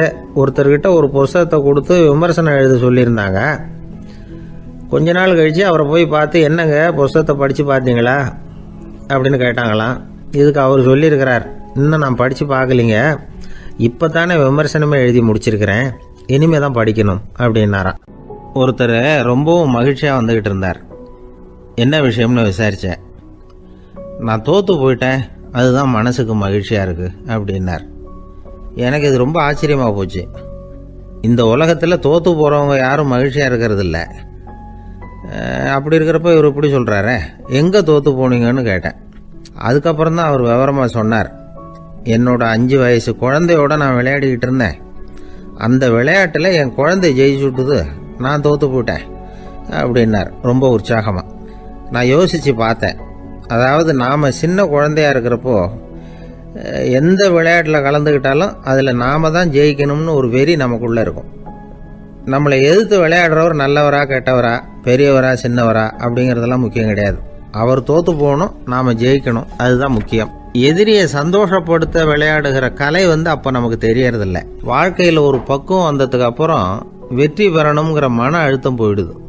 போட்டியில் ஜெயிக்கணுங்கிறத விட குழந்தையை சந்தோஷப்படுத்தணுங்கிறது முக்கியமாக போச்சு. ஜெயிக்கணுங்கிற வெறி ஓடி போட்டுது. ஒரு குழந்தையாக இருந்தப்போ நம்ம வளர்ச்சிக்கு உதவிய வெறி பெரியவனானதுக்கு பிறகு நமக்கு எதிரியாக மாறுது. அதை சரியான சமயத்தில் நாம் புரிஞ்சுக்கிட்டோம்னா போதும், நாம் பொழைச்சிக்கலாம். ஒவ்வொரு மனுஷனுமே வாழ்க்கையோட அடுத்த கட்ட வளர்ச்சியில் அடி எடுத்து வைக்கிற நேரத்தில் தன்கிட்ட இருந்து ஏதோ ஒரு குணத்தை அல்லது தன் குணம் இருந்த ஏதோ ஒரு உறவை நாம் இழக்கத்தான் வேண்டியிருக்குது. ஒரு கட்டம் வரைக்கும் உதவியாக இருந்த குணம் அடுத்த கட்டத்துக்கு தடையாக கூட மாறிடலாம். இந்த பரிமாண மாற்றத்துக்கு உள்ளாகிற ஒவ்வொருத்தரும் பிரத்யட்சமாக இதை உணர்றாங்க. ஆனால் பல பேர் எப்படின்னா, பழசை திறந்துவிட்டு புதிய கொள்கைகளை உருவாக்கிக்கிறதுக்கு இஷ்டம் இல்லாமல் இருந்துடுறாங்க, அல்லது அப்படி செய்ய முடியாமல் தவிக்கிறாங்க. இதையெல்லாம் மீறி அந்த பழசை திறந்துட்டா அதை இழந்ததால் உண்டாகிற மன அழுத்தம் சில காலத்துக்கு வருத்திக்கிட்டு தான் இருக்கும், வேறு வழி இல்லை. ஆரோக்கியமான ஒரு முன்னேற்றத்துக்காக அந்த மன அழுத்தத்தை தாங்கிக்கத்தான் வேணும் அப்படிங்கிறாரு அந்த உலக புகழ்பெற்ற மேதை ஒருத்தர், இந்த ஸ்காட் பெக் அப்படிங்கிறவர். பிறந்த நாள் முதல் இதுதான் சரி அப்படின்னு கற்பிக்கப்பட்டு வந்த ஒவ்வொரு தத்துவத்தையும் தங்களுடைய வளர்ச்சிக்கு தகுந்த மாதிரி மாற்றி அர்த்தப்படுத்தி கொள்ள முடியாமல் வாழ்க்கை சூழலில் அப்படியே அரைப்பட்டு தூளாகிறவர்கள் தான் ரொம்ப தவிக்கிறாங்களாம். இதுதான் அவருடைய கருத்து. பெரும்பாலும் மனிதர்களுடைய நடுத்தர வயசில், அதாவது 30 தாண்டுகிற சமயத்தில் தான் இந்த தவிப்பு உண்டாகுதான். இதை தான் மேற்கத்திய நாடுகளில் அடிக்கடி மிட் லைஃப் கிரைசிஸ் அப்படின்னு சொல்கிறாங்க. அப்பப்போ பழசையெல்லாம் தொலைச்சி விட்டு புதுசாக பிறக்கிறதுக்கு கற்றுக்கணும். ஒவ்வொரு நிமிஷத்தையும் அந்த நிமிஷத்துக்கு ஏற்ற சித்தாந்தம் கொண்டவர்களாக சந்திப்போம் அப்படிங்கிறார் அந்த உளவியல் நிபுணர். இப்படி பழகிக்கிட்டால் வாழ்க்கை இன்பமயம், இல்லைன்னா தவிப்பு மயம்தான். பழசை தொலைக்க முடியாதவர்களில் எத்தனையோ பேர் உண்டு, எத்தனையோ ரகம் உண்டு. அதில் வேடிக்கையான நண்பர்களும் உண்டு. ஒருத்தர் நண்பர் வீட்டுக்கு போனார். அவர் ஏதோ இனிப்பு பலகாரம் கொடுத்து சாப்பிட சொல்லியிருக்கிறாங்க அவங்க வீட்டில். இவர் சாப்பிட்டு பார்த்துட்டு சொன்னாராம், சார் 6 மாதத்துக்கு முன்னாடி ஒரு தடவை இங்கே வந்தேன், அப்போது ஒரு இனிப்பு பலகாரம் கொடுத்தீங்க, அது இதை விட நல்லா இருந்தது சார் அப்படின்னாராம். அப்போ செஞ்ச அதே இனிப்பு பலகாரம் தான் சார் இதுவும் அப்படின்னாராம் அவர். ஐயா, என்னுடைய நூல் வெளியீட்டு விழாவுக்கு அவசியம் நீங்கள் வரணும் அப்படின்னு கூப்பிட்டார் ஒருத்தர். எப்போ வரணும்னு கேட்டேன். அடுத்த வாரம்னார். சரி, புத்தகம் தயாராகிட்டுதா அப்படின்னு. நாளைக்கு தான் அச்சிக்க கொடுக்க போகிறேன்னார். என்னங்க இது, புத்தகம் அச்சிடுறதுக்கு முன்னாடியே அழைப்புதழை அச்சடிச்சு விட்டீங்களே அப்படின்னு கேட்டேன். அதனால் என்னங்க, அந்த காலம் மாதிரியா இப்போல்லாம் அச்சுக்கலை எவ்வளவோ முன்னேறியாச்சுங்க. Linotype, monotype, phototype, laser, இப்படி என்னென்னமோ வந்தாச்சு. இன்றைக்கி கொடுத்தா நாளைக்கே புத்தகம் தயார் அப்படின்னார். இப்படி இந்த அளவுக்கு முன்னேறி இருக்கிற இந்த அச்சுக்கலை ஆரம்பத்தில் எப்படி இருந்தது தெரியுமா? அந்த காலத்தில் காகிதம்னா என்னென்னே தெரியாது. அப்படி ஒன்று கண்டுபிடிக்கப்படவே இல்லை. அப்போல்லாம் எதையாவது ஒன்று எழுதணும்னா அதுக்கு ஆட்டு தோலை தான் பயன்படுத்தி இருக்கிறாங்க. கண்ணுக்குட்டி தோல் கூட அதுக்கு உபயோகப்பட்டு தான். ஐரோப்பாவில் இருந்த பாதிரியார்கள் தோலில் எழுதப்பட்ட புத்தகத்தை தயாரிக்கிறதுல ரொம்ப கெட்டிக்காரங்களாம். எகிப்து, அப்புறம் மத்திய தரைக்கடல் ஓரத்தில் உள்ள நாடுகள், இங்கெல்லாம் தோல் தான் எழுதுபொருளாக பயன்பட்டு வந்திருக்குது. ஆனால் நம்ம நாட்டில் ஓலைச்சுவடிகளை எழுத்துக்கு பயன்படுத்தியிருக்கிறாங்க. எழுதுறதுக்கு தோலை பயன்படுத்தினவங்க பிறகு பேப்பரைஸ் அப்படிங்கிற கோரை புல்லை அதுக்கு பயன்படுத்தினாங்களாம். இதெல்லாம் அப்படி கொஞ்சம் கொஞ்சமாக கண்டுபிடிச்சிட்டு வந்திருக்கிறாங்க. அந்த புல்லை கச்சிதமாக நறுக்க வேண்டியது, நல்லா பதப்படுத்த வேண்டியது, அதுக்கப்புறம் அதில் எழுத வேண்டியது, அவ்வளவுதான். பேப்பருங்கிற சொல்லே இந்த பேப்பைரஸ் அப்படிங்கிறதுலேருந்து வந்தது தான். அதுக்கப்புறம் தான் காகிதம் வந்தது. இதை முதல்ல சீன நாட்டில் தான் கண்டுபிடிச்சாங்க. அது வந்த பிறகு அச்சு எந்திரம் கண்டுபிடிக்க வேண்டிய அவசியம் ஏற்பட்டது. அதை கண்டுபிடிச்சவர் ஜெர்மானிய அறிவியல் அறிஞர் ஜான் கூட்டன்பர்க். அச்சு கலைக்கு அடித்தளம் அமைச்சவர் அவர் தான். ஜெர்மனியில் மெயின்ஸ் அப்படிங்கிற ஊரில் 1399 பிறந்தார். அவரோட மாமன் ஒருத்தர் உலோக வேலையில் வல்லவர். அவர்கிட்ட அந்த வேலையை கற்றுக்கிட்டார். அதோட வைர கற்களை பட்டை தீட்டுறதுலையும் ரொம்ப தேர்ச்சி பெற்றிருந்தார். இளம் வயசுலேயே சும்மா இருக்க மாட்டாராம். எதை செஞ்சாலும் அதை திறமையாக செய்வாராம். அவர் தான் முதல்ல மர அச்சு எழுத்துக்களை உருவாக்கினார். அது மேலே மை தடவி பிரதிகள் எடுத்தார். அதுக்கப்புறம் உலோக எழுத்துக்கள், முதல்ல காரியம், அப்புறம் இரும்பு, அப்புறம் கலப்பு உலோகம், பிறகு அச்சடிக்கிறதுக்கு எந்திரம் ஒன்றையும் உருவாக்கினார். முதல்ல பைபிள் அச்சடித்தார். 1468 அவர் இறந்து போனார். 16ஆம் நூற்றாண்டில் மேலை நாடுகளிலிருந்து மர எழுத்துக்களை கொண்டுகிட்டு தமிழ்நாட்டில் கிறிஸ்தவ நூல்களை அச்சிட்டாங்க. அப்போல்லாம் அச்சகங்கள் போதிய அளவுக்கு இங்கே இல்லை. அதுக்கு என்ன காரணம்னா, இந்தியர்கள் அச்சகங்களை நடத்தக்கூடாது அப்படின்னு சட்டம். 1835 வரைக்கும் அந்த சட்டம் நடைமுறையில் இருந்தது. இந்த நிலைமையில் அங்கேயும் இங்கேயுமா 1-2 அச்சகங்கள் ஆரம்பமாச்சு. 1713 தரங்கம்பாடியில் லூத்தரன் மிஷன் அச்சகம், அதே ஆண்டில் சென்னையில் SPCK அச்சகம். இது ரெண்டும் தான் இந்தியாவில் முதல்ல தொடங்கப்பட்ட அச்சகங்கள். ஆட்டுத்தோல்லையும் ஓலைச்சுவடியிலையும் எழுதப்பட்ட எழுத்துக்கள் இன்னைக்கு எங்கேயோ போயிட்டுது. ஆனால் நம்ம ஊரில் எழுத்தாளர்கள் நிலைமை தான் ஒன்றும் சொல்லிக்கிறது மாதிரி இல்லை. நம்ம ஆள் ஒருத்தர் சொன்னார், சார், நான் சொந்தத்தில் ஒரு அச்சாபீஸ் வச்சுருந்தேன், இப்போவும் வச்சுருக்கிறேன். அதனால் என்னுடைய படைப்புகளை புத்தகமாக வெளியிடுறதுல எனக்கு ஒன்றும் கஷ்டம் இல்லை. வருஷத்துக்கு ஒரு புத்தகம் எழுதி வெளியிட்டுருவேன். 15 வருஷமாக இலக்கிய உலகத்துக்கு இப்படி சேவை செஞ்சுக்கிட்டு வர்றேன். ஆனால் இந்த வருஷம்தான் வாசகர்கள் எனக்கு பாராட்டு விழா நடத்தியிருக்கிறாங்க அப்படின்னார். இந்த வருஷம் அப்படி என்ன விசேஷம் அப்படின்னு கேட்டோம். இந்த வருஷம்தான் நான் எந்த புத்தகம் எழுதி வெளியிடாமல் இருந்தேன், அதுக்காகத்தான் எனக்கு இந்த பாராட்டு விழா அப்படின்னார். ஊருக்கு வெளியில் அமைதியான ஒரு இடம், அங்கே ஒரு ஆசிரமம், அங்கே ஒரு சாமியார். அவர் தினமும் நல்ல போதனைகள்லாம் செய்வார். பல பேர் போய் அங்கேயே சில நாள் தங்கி இருந்து அவர் சொல்கிற அறிவுரைகளை எல்லாம் கேட்டுக்கிட்டு வர்றது வழக்கம். ஒரு தடவை அவரை பார்த்துட்டு போகிறதுக்காக 3 வெளியூர் தம்பதிகள் வந்தாங்களாம். அந்த மடத்திலேயே சாப்பிட்டுக்கிட்டு தங்கி இருந்து அவங்களுடைய போதனைகளை கேட்டுக்கிட்டு போகணுங்கிறது அவங்க நோக்கம். காலையில் குளிச்சுட்டு பூஜையில் உட்காந்தார் அந்த சுவாமி. இவங்களும் குளிச்சுட்டு அந்த பூஜையை பார்க்கறதுக்காக அவர் முன்னாடி உட்காந்தாங்க. பூஜை ஆரம்பமாச்சு. சம்பிரதாயப்படி அது ரொம்ப நேரம் நடந்துக்கிட்டே இருக்குது. இவங்களுக்கு நல்ல பசி இருந்தாலும் இந்த நேரத்தில் அதை எப்படி வெளியில் காட்டிக்கிறது? பேசாமல் இருந்தாங்க. அந்த சுவாமி பூஜையை முடித்தார். அதுக்கப்புறம் பேச ஆரம்பித்தார். பேச்சு அருமையாக தான் இருந்தது, அமிர்தமாக தான் இருந்தது. இருந்தாலும் இவங்களுக்கு இருக்கிற வயிற்று பசி அது சரியாக கவனிக்க விடலை. அந்த சுவாமியே இதை கவனிச்சதா தெரியல. இவங்களுக்கு மனசுக்குள்ள ஒரு எண்ணம், உள்ளே சாப்பாடு தயாராகிட்டு இருக்கும் போல இருக்கு, இந்த பேச்சு முடிஞ்சது நம்மளை உள்ளே அழைச்சிட்டு போய் சாப்பாடு போடுவாங்கன்னு நினைக்கிறோம் அப்படின்னு இவங்களாம் நினச்சிக்கிட்டாங்க. ஆனால் சுவாமி இதை பற்றி எதுவுமே பேசலை, கண்டுக்கலை. ஒரு அம்மாவால் அதுக்கு மேலே சும்மா இருக்க முடியுமா? முடியல. சாப்பாட்டை கவனிக்கலாமா அப்படின்னு சொல்லி மெதுவாக ஆரம்பித்தாங்க. ஓ, கவனிக்கலாமே அப்படின்னு உள்ளே அழைச்சிட்டு போனார் சுவாமி. இவங்க ரொம்ப அவசரமாக எழுந்திருச்சு உள்ளே ஓடினாங்க. அங்கே ஒரு மேஜை மேலே ஒரு கிண்ணம் மூடி இருந்தது. ஓ, இதுதான் சாப்பாட்டு மேஜை போல இருக்கு, இங்கே சாப்பாடு வந்துடும் அப்படின்னு நினச்சாங்க. உடனே போய் சுற்றி உட்காந்துக்கிட்டாங்க. சுவாமி அந்த கிண்ணத்தை எடுத்து அந்த அம்மா கிட்ட கொடுத்தார். அவங்க அதை வாங்கி மூடியை திறந்து பார்க்குறாங்க. உள்ளே ஒரு சாவி இருக்குது. ஓ, சரிதான், இது சமையலறை சாவி போல இருக்கு, அங்கே போய் அதை திறந்து சாப்பாட்டை நாமே எடுத்துக்கிட்டு இங்கே வச்சுக்கிட்டு சாப்பிடணும் போல இருக்கு அப்படின்னு நினச்சாங்க. சாவி இருக்கு இல்லையா, வாங்க பூட்டு நிறையா காட்டுறேன் அப்படின்னு சுவாமி அவங்கள அழைச்சிட்டு போனார், காட்டினார். இவங்க அந்த அறையை ரொம்ப ஆவலோடு திறந்தாங்க. உள்ளே பார்த்தா அங்கே அரிசி, பருப்பு, விதவிதமான காய்கறி எல்லாம் இருக்குது. சமையலுக்கு வேண்டிய மிளகாய், எண்ணெய், பால், தயிர், நெய் இப்படி எல்லாமே இருக்குது. அடுப்பு, விறகு, நெருப்பு போட்டி அது கூட அங்கே இருக்குது.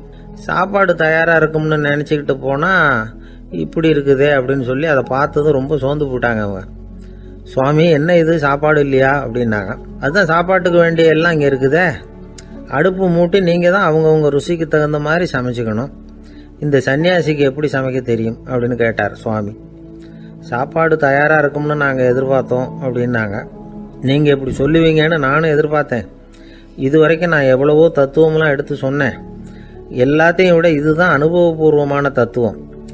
ஆண்டவன் நமக்கு நல்ல மனசை கொடுத்துருக்குறான், நல்ல வாய்ப்புகளையும் தந்திருக்கிறான், அதையெல்லாம் பயன்படுத்திக்கக்கூடிய மூளையையும் சிந்தனையையும் கொடுத்துருக்குறான். அதனால் அடுப்பை தான் நீங்கள் மூட்டணும். அடுப்பு நீங்கள் தான் மூட்டணும். உங்களுக்கு உகந்ததை நீங்கள் தான் சமைச்சு ருசித்து அனுபவிக்கணும்.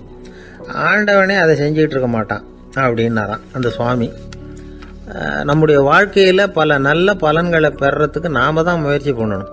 அதுக்குரிய சூழ்நிலையை தான் ஆண்டவன் கொடுப்பானே தவிர அதை விளக்கிறதுக்காக தான் அந்த சுவாமி அப்படி செஞ்சு காட்டியிருக்கிறார். இது ஒரு பெரியவர் இப்படி ஒரு விளக்கம் கொடுத்தார். அதுக்கப்புறம் அந்த 3 தம்பதிகளும் தெளிவடைஞ்சுட்டாங்களாம். நாம் தெளிவடைகிறது எப்போங்கிறது தான் தெரியல அப்படின்னு பல பேர் இதை கேட்டுட்டு சொல்லிகிட்டு இருக்கிறாங்க. இந்த கதையை நம்முடைய நண்பர் ஒருத்தர்கிட்ட சொன்னேன். அந்த நண்பர் ரொம்ப சந்தோஷப்பட்டார். நீங்கள் சொல்கிறது கரெக்டு சார், ஆனால் நான் அதை விட ஒரு படி மேலே சார். எனக்கெல்லாம் அரிசி, பருப்பு இருக்கிற ரூம் எதுன்னு கையை காட்டிட்டா போதும். உடனே கிண்ணத்துலேருந்து சாவியை எடுத்து கொடுக்கணுங்கிற அவசியம்லாம் இல்லை எனக்கு. அப்புறம் எப்படி ரூமை திறந்துருவீங்க அப்படின்னு கேட்டேன். பூட்டை உடைச்சி திறந்துருவேன், அதுதான் எனக்கு பழக்கம் அப்படிங்கிறார். ஒரு காலத்தில் பிரஷ்யா அப்படின்னு ஒரு தேசம் இருந்தது. இப்போ ஜெர்மனி இருக்குல்ல, இதோட பெரும்பகுதி ஒரு காலத்தில் பிரஷ்யாங்கிற பேரில் இருந்தது.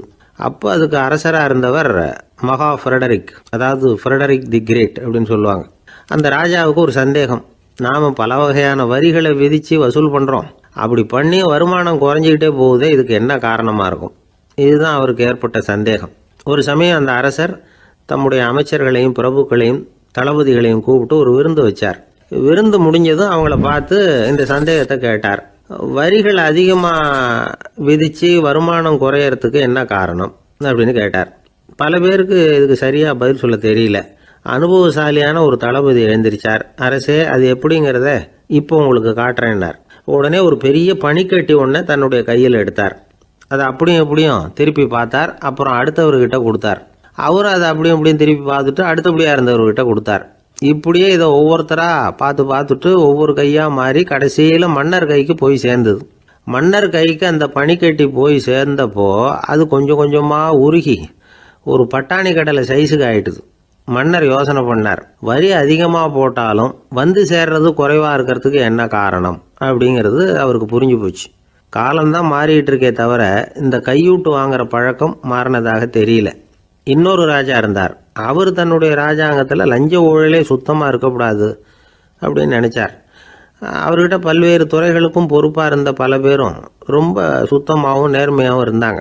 ஒரே ஒருத்தர் மட்டும் எல்லார்கிட்டையும் லஞ்சம் வாங்கிட்டே இருந்தார். அவரை வேறு துறைகளுக்கு மாற்றி பார்த்தாரு. அந்த ராஜா என்னென்னமோ பண்ணி பார்க்குறாரு. எந்த வேலையை கொடுத்தாலும் அதுலேயும் லஞ்சம் வாங்கிறதுக்கு ஒரு வழியை உண்டு பண்ணிக்குவார் அந்த ஆள். ராஜாவுக்கு இது ஒரு பெரிய தலைவலியாக போட்டுது. இவர் என்ன பண்ணுறது, இவருக்கு என்ன வேலையை கொடுக்கறது, கொஞ்சம் கூட லஞ்சம் வாங்கிறதுக்கு சான்ஸே இல்லாத ஒரு வேலையை கொடுக்கணும் அப்படின்னு திட்டம் போட்டார். ஒரு நாள் அவருக்கு அந்த உத்தரவும் போட்டுட்டார். அதாவது அவருக்கு என்ன வேலைன்னா, கடற்கரையில் தான் அவருக்கு ஆஃபீஸ். அங்கேயே இருந்துக்க வேண்டியது. தினமும் எத்தனை கடல் அலை கரையில் மோதுது அப்படிங்கிறத கணக்கு எடுத்து ராஜாவுக்கு தெரிவிக்க வேண்டியது. இதுதான் அவருக்கு வேலை. பேசாமல் அலையை எண்ணிட்டு உட்காந்துருக்கிட்டோம், அப்போவாவது அவர் லஞ்சம் வாங்குகிற சந்தர்ப்பம் இல்லாமல் போயிடும் அவருக்கு அப்படின்னு நினச்சார் ராஜா. இந்த ஆள் கடற்கரைக்கு போய் டியூட்டியில் ஜாயின் பண்ணிட்டார். ஒரே மாதத்தில் அங்கே சொந்தமாக ஒரு பிரம்மாண்டமான மாளிகை கட்டிவிட்டார். ராஜாவுக்கு இது பெரிய ஆச்சரியமாக போச்சு. அலையை என்ற வேலையில் அந்த ஆள் எப்படி பணம் சம்பாதிச்சார் அப்படின்னு விசாரித்து பார்த்தார் அக்கம் பக்கத்தில். அந்த ஆள் என்ன பண்ணியிருக்கிறாருன்னா, கடற்கரையில் போய் பொறுப்பை ஏற்றுக்கிட்ட உடனே அங்கே இருந்த மீனவர்கள்கிட்ட எல்லாம் இந்த கரையில் ஒரு நாளில் மோதுற அலைகள் எத்தனை அப்படின்னு கேட்டிருக்காரு. அது எப்படிங்க தெரியும்னு இருக்காங்க அவங்க.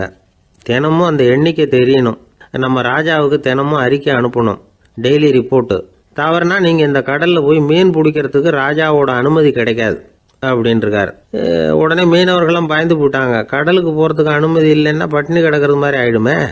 மெதுவாக அந்த ஆளுகிட்ட போனாங்க. காதோட காதா சொன்னாங்க, ஐயா, எங்களால் கடல் அலையை எண்ண முடியாது.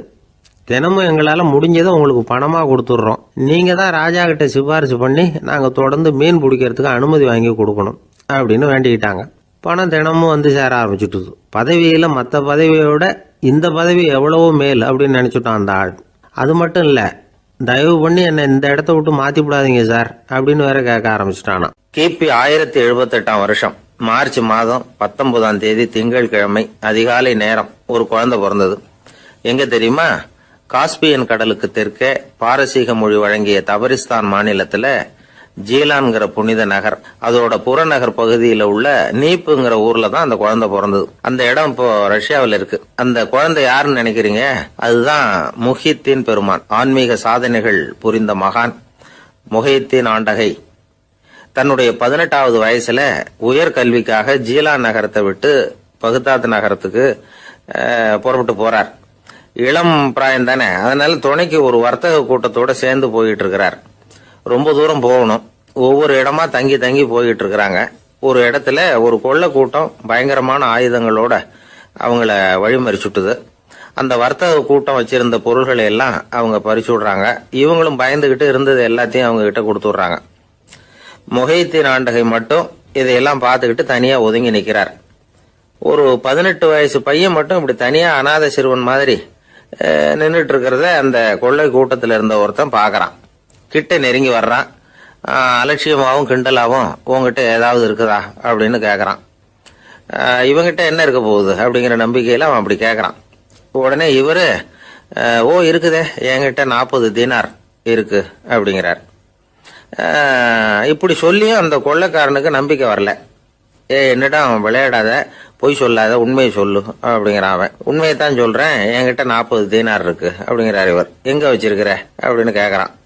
சட்டையின் விழாப்புறத்துல உள்ள பகுதியில அதை வச்சு தச்சிருக்கிறாங்க அப்படின்னு உண்மையை சொல்றார். உடனே கொள்ளை கூட்ட தலைவன் அதை கத்தியால கீறிப்பார் அப்படின்னு உத்தரவு போடுறான். அந்த சட்டையை கிழிக்கிறாங்க. உள்ள இருந்து 40 பொற்காசுகளும் பொல பொலன்னு கீழே கொட்டுச்சு. அதை பார்த்த உடனே அந்த கொள்ளை கூட்ட தலைவன் மலைச்சு போய் நின்னுட்டான். காசை பார்த்துட்டு அவன் மலைச்சு போல, பொய் பேசாத அந்த பையனோட நேர்மையை பார்த்துட்டு அவன் அப்படி நின்னான். மெதுவா அந்த பையன் கிட்ட வந்தான். ஏன்பா, நீ என்ன பணக்கார குடும்பமா அப்படின்னு கேட்டான். அப்படிலாம் இல்ல, எனக்கு அப்பா இல்ல, அம்மா மட்டும்தான் உண்டு. எங்க அப்பா எனக்குன்னு விட்டு போன சொத்தே இந்த 40 தீனார் தான் அப்படின்னாரு இவர். அப்படி இருந்துமா உண்மை பேசணும்னு ஆசைப்பட்டேன். என்கிட்ட ஒண்ணும் இல்லைன்னு ஒரு வார்த்தை சொன்ன உன்னை விட்டுருப்போமே அப்படின்னா அவன். அப்படி இல்லைங்க, நான் இறைவன் திருநாமத்தை அறியக்கூடிய கல்வி ஞானத்துக்காக இப்ப போயிட்டு இருக்கிறேன். இறைவன் திருநாமத்தை உச்சரிக்க வேண்டிய நாவால பொய் பேசக்கூடாதுன்னு எங்க அம்மா சொல்லியிருக்கிறாங்க. அதனால நான் எப்பவுமே பொய் சொல்ல மாட்டேன் அப்படின்னு என்னுடைய தாய்க்கு வாக்கு கொடுத்திருக்கிறேன் அப்படின்னார் அவர். முஹித்தீன் பெருமான் வார்த்தைகளை கேட்ட அந்த கொள்ளையர்கள் மனம் திருந்தி நல்லவங்களா ஆயிடுறாங்க. அந்த கொள்ளையர் தலைவன் பிற்காலத்துல ஒரு பெரிய மகான் ஆயிடுறார். பெரியவர்கள் வாழ்க்கையில நடக்கிற இது மாதிரி சம்பவங்கள் தான் நாம நல்ல விதமா வாழறதுக்கு துணையா இருக்கும். அந்த காலத்துல கொள்ளையர்களே பெரியவங்க செயலை பார்த்து மனம் திருந்தி இருக்கிறாங்க. இந்த காலத்துல யார் இப்படி இருக்கிறா? இந்த காலத்துல மகான் ஒருத்தரை பார்த்தேன், எனக்கு வேண்டியப்பட்ட மகான். ஏங்க, நீங்களும் மகான் ஆகிறதுக்கு முன்னாடி கொள்ளை அடிச்சுட்டு இருந்தீங்களா அப்படின்னு கேட்டேன். அவர் மெதுவா கண்ணை திறந்து என்ன நிமிந்து பார்த்தார். அப்படி இல்லப்பா, நான் கொள்ளை அடிக்கிறதுக்காகத்தான் மகானாவே ஆகி இருக்கிறேன் அப்படின்னு சொல்லிவிட்டு மறுபடியும் கண்ணை மூடிட்டார்.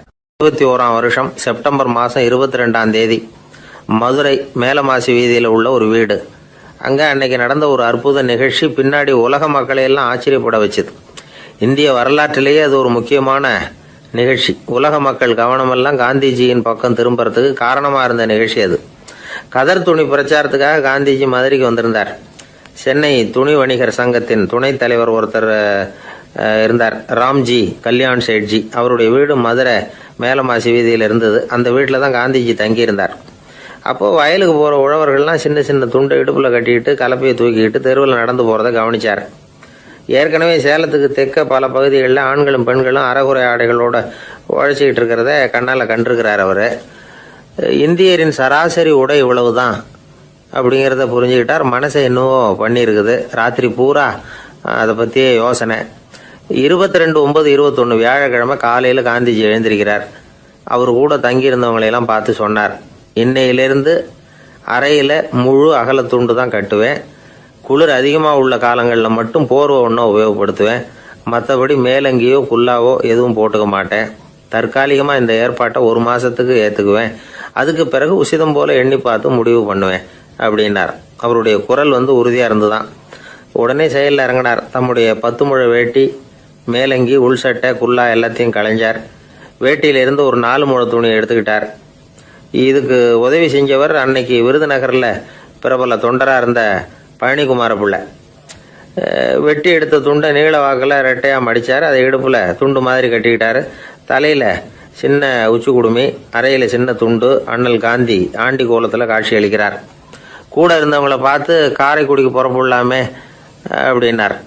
அவர் நண்பர்களும் சீடர்களும் திகைச்சு போய் நிற்கிறாங்க. இந்த விரதம் நிரந்தரமாக ஆயிடுமோங்கிற பயம் அவங்களுக்கு. எப்படியோ இந்த விவரம் ராஜாஜிக்கும் அன்னைக்கு பிரபலமாக விளங்கின தேசபக்தர் டாக்டர் டிஎஸ்எஸ் ராஜனுக்கு எட்டுச்சு. உடனே 2 பேரும் ஓடி வந்தாங்க. வேண்டாமே இந்த கோலம் அப்படின்னாங்க. காந்திஜி தன்னுடைய முடிவில் உறுதியாக இருந்தார். ராஜாஜி என்னென்னமோ வாதமெல்லாம் பண்ணி பார்த்தார். உங்களுடைய வாதத்துக்கு என்னால் பதில் சொல்ல முடியல, இருந்தாலும் நான் செய்கிறது தான் சரிங்கிறதுல எனக்கு சந்தேகம் இல்லை. இன்னைக்கு அதிகாலை 3 மணி இருக்கும். நான் ஓரளவு விழிச்சுக்கிட்டேன். அதாவது உறக்கமும் விழிப்புமா இருந்த நிலையில எனக்கு இந்த எண்ணம் உண்டாச்சு. இது என்னுடைய அந்தராத்மாவின் ஆணை, அதை என்னால் மீற முடியாது அப்படின்னு சொல்லிவிட்டாராம் காந்திஜி. கதர் பிரச்சாரத்துக்காக காரைக்குடிக்கு கிளம்பினார். வாசல்ல 4 மோட்டார் வண்டிகள் காத்துக்கிட்டு இருந்தது. வீதியில் 2 பக்கமும் ஜனங்கள். காந்திஜி இடுப்பு துணியோட மோட்டார் வண்டியில ஏறினார். நண்பர்களும் சீடர்களும் மக்களும் உடல் சிலிர்க்க அந்த காட்சியை பார்க்குறாங்க. மோட்டார் வண்டி நகர ஆரம்பிக்குது. எப்பேற்பட்ட காட்சி அது! சுக்கநாத பெருமானியே கூலி ஆளாக்கிய அப்படி ஆக்கி மண் சுமக்க வச்ச மதுரை இல்லையா, அந்த மதுரை தான் காந்திஜி துறவி கோலம் கொள்றதுக்கும் காரணமாக இருந்திருக்குது. இது இன்னைக்கு எத்தனை பேருக்கு தெரியும்? ஒரு தடவை காந்திஜி நேருவும் சுற்றுப்பயணம் செஞ்சாங்களாம். ஒரு இடத்துல நடந்து போயிட்டு இருக்கிறாங்க. குறுக்க ஒரு வாய்க்கால். நேரு என்ன பண்ணார் தெரியுமா? தன்னுடைய இளமை துடிப்பை காட்டுறதுக்காக கொஞ்சம் தூரம் பின்னாடி போய் அங்கேருந்து வேகமாக ஓடி வந்து அந்த வாய்க்காலை தாண்டினாராம். காந்திஜி அப்படி பண்ணலை. பக்கத்தில் இருந்த பாலம் வழியா அந்த வாய்க்காலை கடந்து வந்தார். நேரு காந்திஜியை பார்த்து சிரிச்சுக்கிட்டே, என்ன மாதிரி நீங்களும் தாண்டி இருக்கலாமே அப்படின்னாராம். அதுக்கு காந்திஜி சிரிச்சுக்கிட்டே சொன்னாராம், 2 அடி முன்னேறதுக்காக 5 அடி பின்னாடி போறதா அப்படின்னாராம். ஒரு ஊர்ல ஒரு ராஜா இருந்தார். அந்த ராஜாவுக்கு ஒரு புள்ள. அந்த புள்ளைக்கு விவரமே தெரியாது. அவன் ஒரு முட்டாளுங்கிறது எல்லாருக்கும் தெரியும். ஆனாலும் அவன் தான் அடுத்தபடியாக ஆட்சிக்கு வர வேண்டியவன். ஆட்சி பொறுப்பை ஏற்க வேண்டிய ஒருத்தன் இப்படி இருந்தால் என்ன பண்ணுறது அப்படிங்கிறது எல்லாருக்கும் உள்ள கவலை. மன்னர் அமைச்சர்களை கூட்டினார். ஆலோசனை கேட்டார், என்ன பண்ணலாம்னு. இவனை இன்னொரு நாட்டு பல்கலைக்கழகத்துக்கு அனுப்பி பார்க்கலாம். அங்கே போய் படிச்சுட்டு வரட்டும். நிறைய படிச்சுட்டு நல்ல ஞானத்தோடு திரும்பி வரட்டும். அதுக்கப்புறம் பார்த்துக்கலாம் அப்படிங்கிறது அவங்க சொன்ன ஆலோசனை. மன்னருக்கும் அது சரின்னு தோணுச்சு. மகனை வெளி தேசத்துக்கு அனுப்பி வச்சார். இவனும் போனான். ஒரு பல்கலைக்கழகத்தில் சேர்ந்தான். நிறைய படித்தான். அதுக்கப்புறம் தந்தைக்கு ஒரு கடிதம் எழுதினான். தந்தையே, நான் நிறைய படிச்சுட்டேன், இனிமேல் நாடு திரும்பலாம்னு நினைக்கிறேன் அப்படின்னு எழுதினான். மன்னருக்கு ரொம்ப மகிழ்ச்சி. அதாவது புள்ள படிச்சுட்டான் அப்படிங்கிற ஆனந்தம். உடனே பையன் திரும்பி வர்றதுக்கு ஏற்பாடு பண்ணார். இளவரசன் நாடு திரும்பினான். அதை கொண்டாடுறதுக்காக அரண்மனையில் ஒரு பெரிய விருந்துக்கு ஏற்பாடு பண்ணியிருந்தாங்க. முக்கியமானவங்கள்லாம் அதில் கலந்துக்கிட்டாங்க. அந்த விருந்துக்கு முனிவர் ஒருத்தரும் வந்திருந்தார். அவர் இளவரசன் கிட்ட போய் உட்காந்து விசாரிக்கிறார். என்னப்பா, எப்படி படிச்சிருக்கிற அப்படின்னு கேட்டார். நிறைய படிச்சுட்டு வந்திருக்கிறேங்க அப்படின்னா அவன். என்னெல்லாம் படித்த அப்படின்னாரான். எல்லாத்தையும் விவரமாக சொல்லியிருக்கிறான். அவன் அப்படி சொல்லிட்டு இருக்கும் பொழுதே முனிவர் என்ன பண்ணார், தன்னுடைய மோதிரத்தை கழட்டி உள்ளங்கையில் வச்சு அப்படியே மூடிக்கிட்டாரான். அப்படியே கையை நீட்டி அவன் முன்னாடி காட்டினார். இந்த பாருப்பா, என் கைக்குள்ள என்ன இருக்கு சொல்லு பார்க்கலாம் அப்படின்னாரான். இளவரசன் ஒரு கணம் யோசிச்சான். அதுக்கப்புறம் உங்கள் கைக்குள்ள இருக்கிறது வட்டமான ஒரு பொருள், நடுவில் ஒரு துளை இருக்கும் அப்படின்னு முனிவர் திகைச்சு போட்டார். பையன் பெரிய அறிவாளி ஆகிட்டான் போல இருக்க அப்படின்னு நினச்சிட்டார். அதுக்கப்புறம் கேட்டார், சரி, என் கையில் இருக்கிறது வட்டமான பொருள், நடுவில் துளை இருக்குங்கிறத சொல்லிவிட்டேன், அதோட பேர் என்ன, அதை சொல்லு அப்படின்னாராம். இளவரசன் கொஞ்சம் யோசனை பண்ணியிருக்கான். அப்புறம் சொன்னானா, முனிவரே, நான் படித்த விஞ்ஞானம் உங்களுக்கு பதில் சொல்கிறதுக்கு உதவலை, இருந்தாலும் பதில் சொல்கிறேன், அது ஒரு வண்டி சக்கரம் அப்படின்னானா. இப்போ தான் முனிவர் யோசிச்சாராம். அவருக்கு புரிஞ்சுதான் அதாவது முட்டாளை படிக்க வைக்கலாம், ஆனால் சிந்திக்க வைக்க முடியாது அப்படிங்கிறத அவர் புரிஞ்சுக்கிட்டாராம். தகவல் அறிவு ஞானமாகாது அப்படிங்கிறார் ஓஷோ. ஏன்னா தகவல்கள் மாறுதலை ஏற்படுத்துறதில்ல, ஆனால் ஞானம்ங்கிறது மாறுதலால் உண்டாகக்கூடிய ஒன்று. அதுதான் ரெண்டுக்கும் உள்ள வித்தியாசம். மனம் சரியான வழிக்கு வரணும், அதுக்கப்புறம் படிக்கிற கல்வி தான் உண்மையான கல்வி. சரி, மனம் சரியாக வர்றதுக்கு என்ன வழி அப்படின்னு கேட்டால், மனிதன் முழு மாறுதலுக்கான வழிமுறை தியானம்தான் அப்படிங்கிறார் அவர். அதனால தான் நிறைய படிச்சிருக்கேன்னு சொல்கிறவன் எல்லாம் ஞானம் உள்ளவன் நினச்சிடக்கூடாது. ஒருத்தர் இன்னொரு பெரிய மனிதரை அழைச்சிட்டு வந்து அறிமுகப்படுத்தினாராம். சார் நிறைய படிச்சிருக்கார், 3 MA வாங்கியிருக்கார், ஆனால் ஒரு விஷயம், அப்பப்போ கொஞ்சம் திருடுவார், அவ்வளவுதான், மற்றபடி அவர் ஒரு பெரிய அறிவாளி தான் அப்படின்னாராம். ஒரு ஊரில் ஒரு மன்னர் இருந்தார். அந்த ஊரில் அடிக்கடி சேவல் சண்டை நடக்கிறது வழக்கம். அரண்மனையில் ஒரு ஆள் இருந்தான். மன்னருக்காக அவன் ஒரு சேவல் வாங்கிட்டு வந்தான். சண்டை போடுறதுக்காக அந்த சேவலை தயார் பண்ணிகிட்டு இருந்தான். கொஞ்ச நாள் ஆச்சு. மன்னர் அந்த ஆளை கூப்பிட்டார். என்னப்பா சேவல் தயாராகிட்டுதா அப்படின்னு கேட்டார். இன்னும் அது தயாராகல மன்னா, இன்னும் வளரல, அதுக்கான தகுதி இன்னும் அதுக்கு வரல அப்படின்னா. எதனால் அப்படி சொல்கிறேன்னாரு. கோபம் ரொம்ப கடுமையாக இருக்குது அப்படின்னா.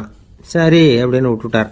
மறுபடியும் கொஞ்ச நாள் ஆச்சு. இப்போ எப்படி நிலைமை, சேவல் தயாரா அப்படின்னார். இன்னும் இல்லை அரசே, மற்ற சேவல் எங்கேயாவது கூவுற சத்தம் கேட்டால் உடனே இது பரபரப்பாயிடுது, பக்கத்தில் ஒரு சேவலின் நிழலை கண்டா கூட இது பரபரப்பாயிடுது அப்படின்னா. சரி இன்னும் கொஞ்ச நாள் ஆகட்டும்னு விட்டுட்டார். கொஞ்ச நாள் ஆச்சு. இப்போ மறுபடியும் விசாரித்தார். இன்னும் நம்ம சேவலுக்கு அந்த தகுதி வரலமன்னா, போராட்ட உணர்வு அதுக்கு இன்னும் இருந்துக்கிட்டு தான் இருக்குது, உள்ளே மெதுவாக தான் எரிய ஆரம்பிச்சிருக்குது போராட்ட உணர்வு, அப்படி இருக்கக்கூடாது, அது பற்றி எரிய வேண்டாமா அப்படின்னா.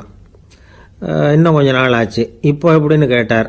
இப்போ அவன் சொன்னான், மன்னா கிட்டத்தட்ட அது போருக்கு தயாராகிட்டுது அப்படின்னு நினைக்கிறேன்னா. எதனால் அப்படி சொல்கிற அப்படின்னு கேட்டார். மற்ற சேவலின் குரலை கேட்டால் அது அசைகிறதே இல்லை, ஒரு பொம்மை மாதிரி ஆயிடுது, அதுக்கு உள்ள ஒரு நுட்பமான விழிப்புணர்வு வந்துட்டுது, அதனால் அது அமைதியாக இருக்குது, மௌனமாக இருக்குது. இனிமேல் அதுக்கு இணையான சேவலே கிடையாது. வெற்றி பெற அது போராட வேண்டிய அவசியமே இல்லை, அதை பார்த்த உடனே எதிரி சேவல்கள் பயந்துட்டு ஓடி போடும் அப்படின்னு சொன்னானான்.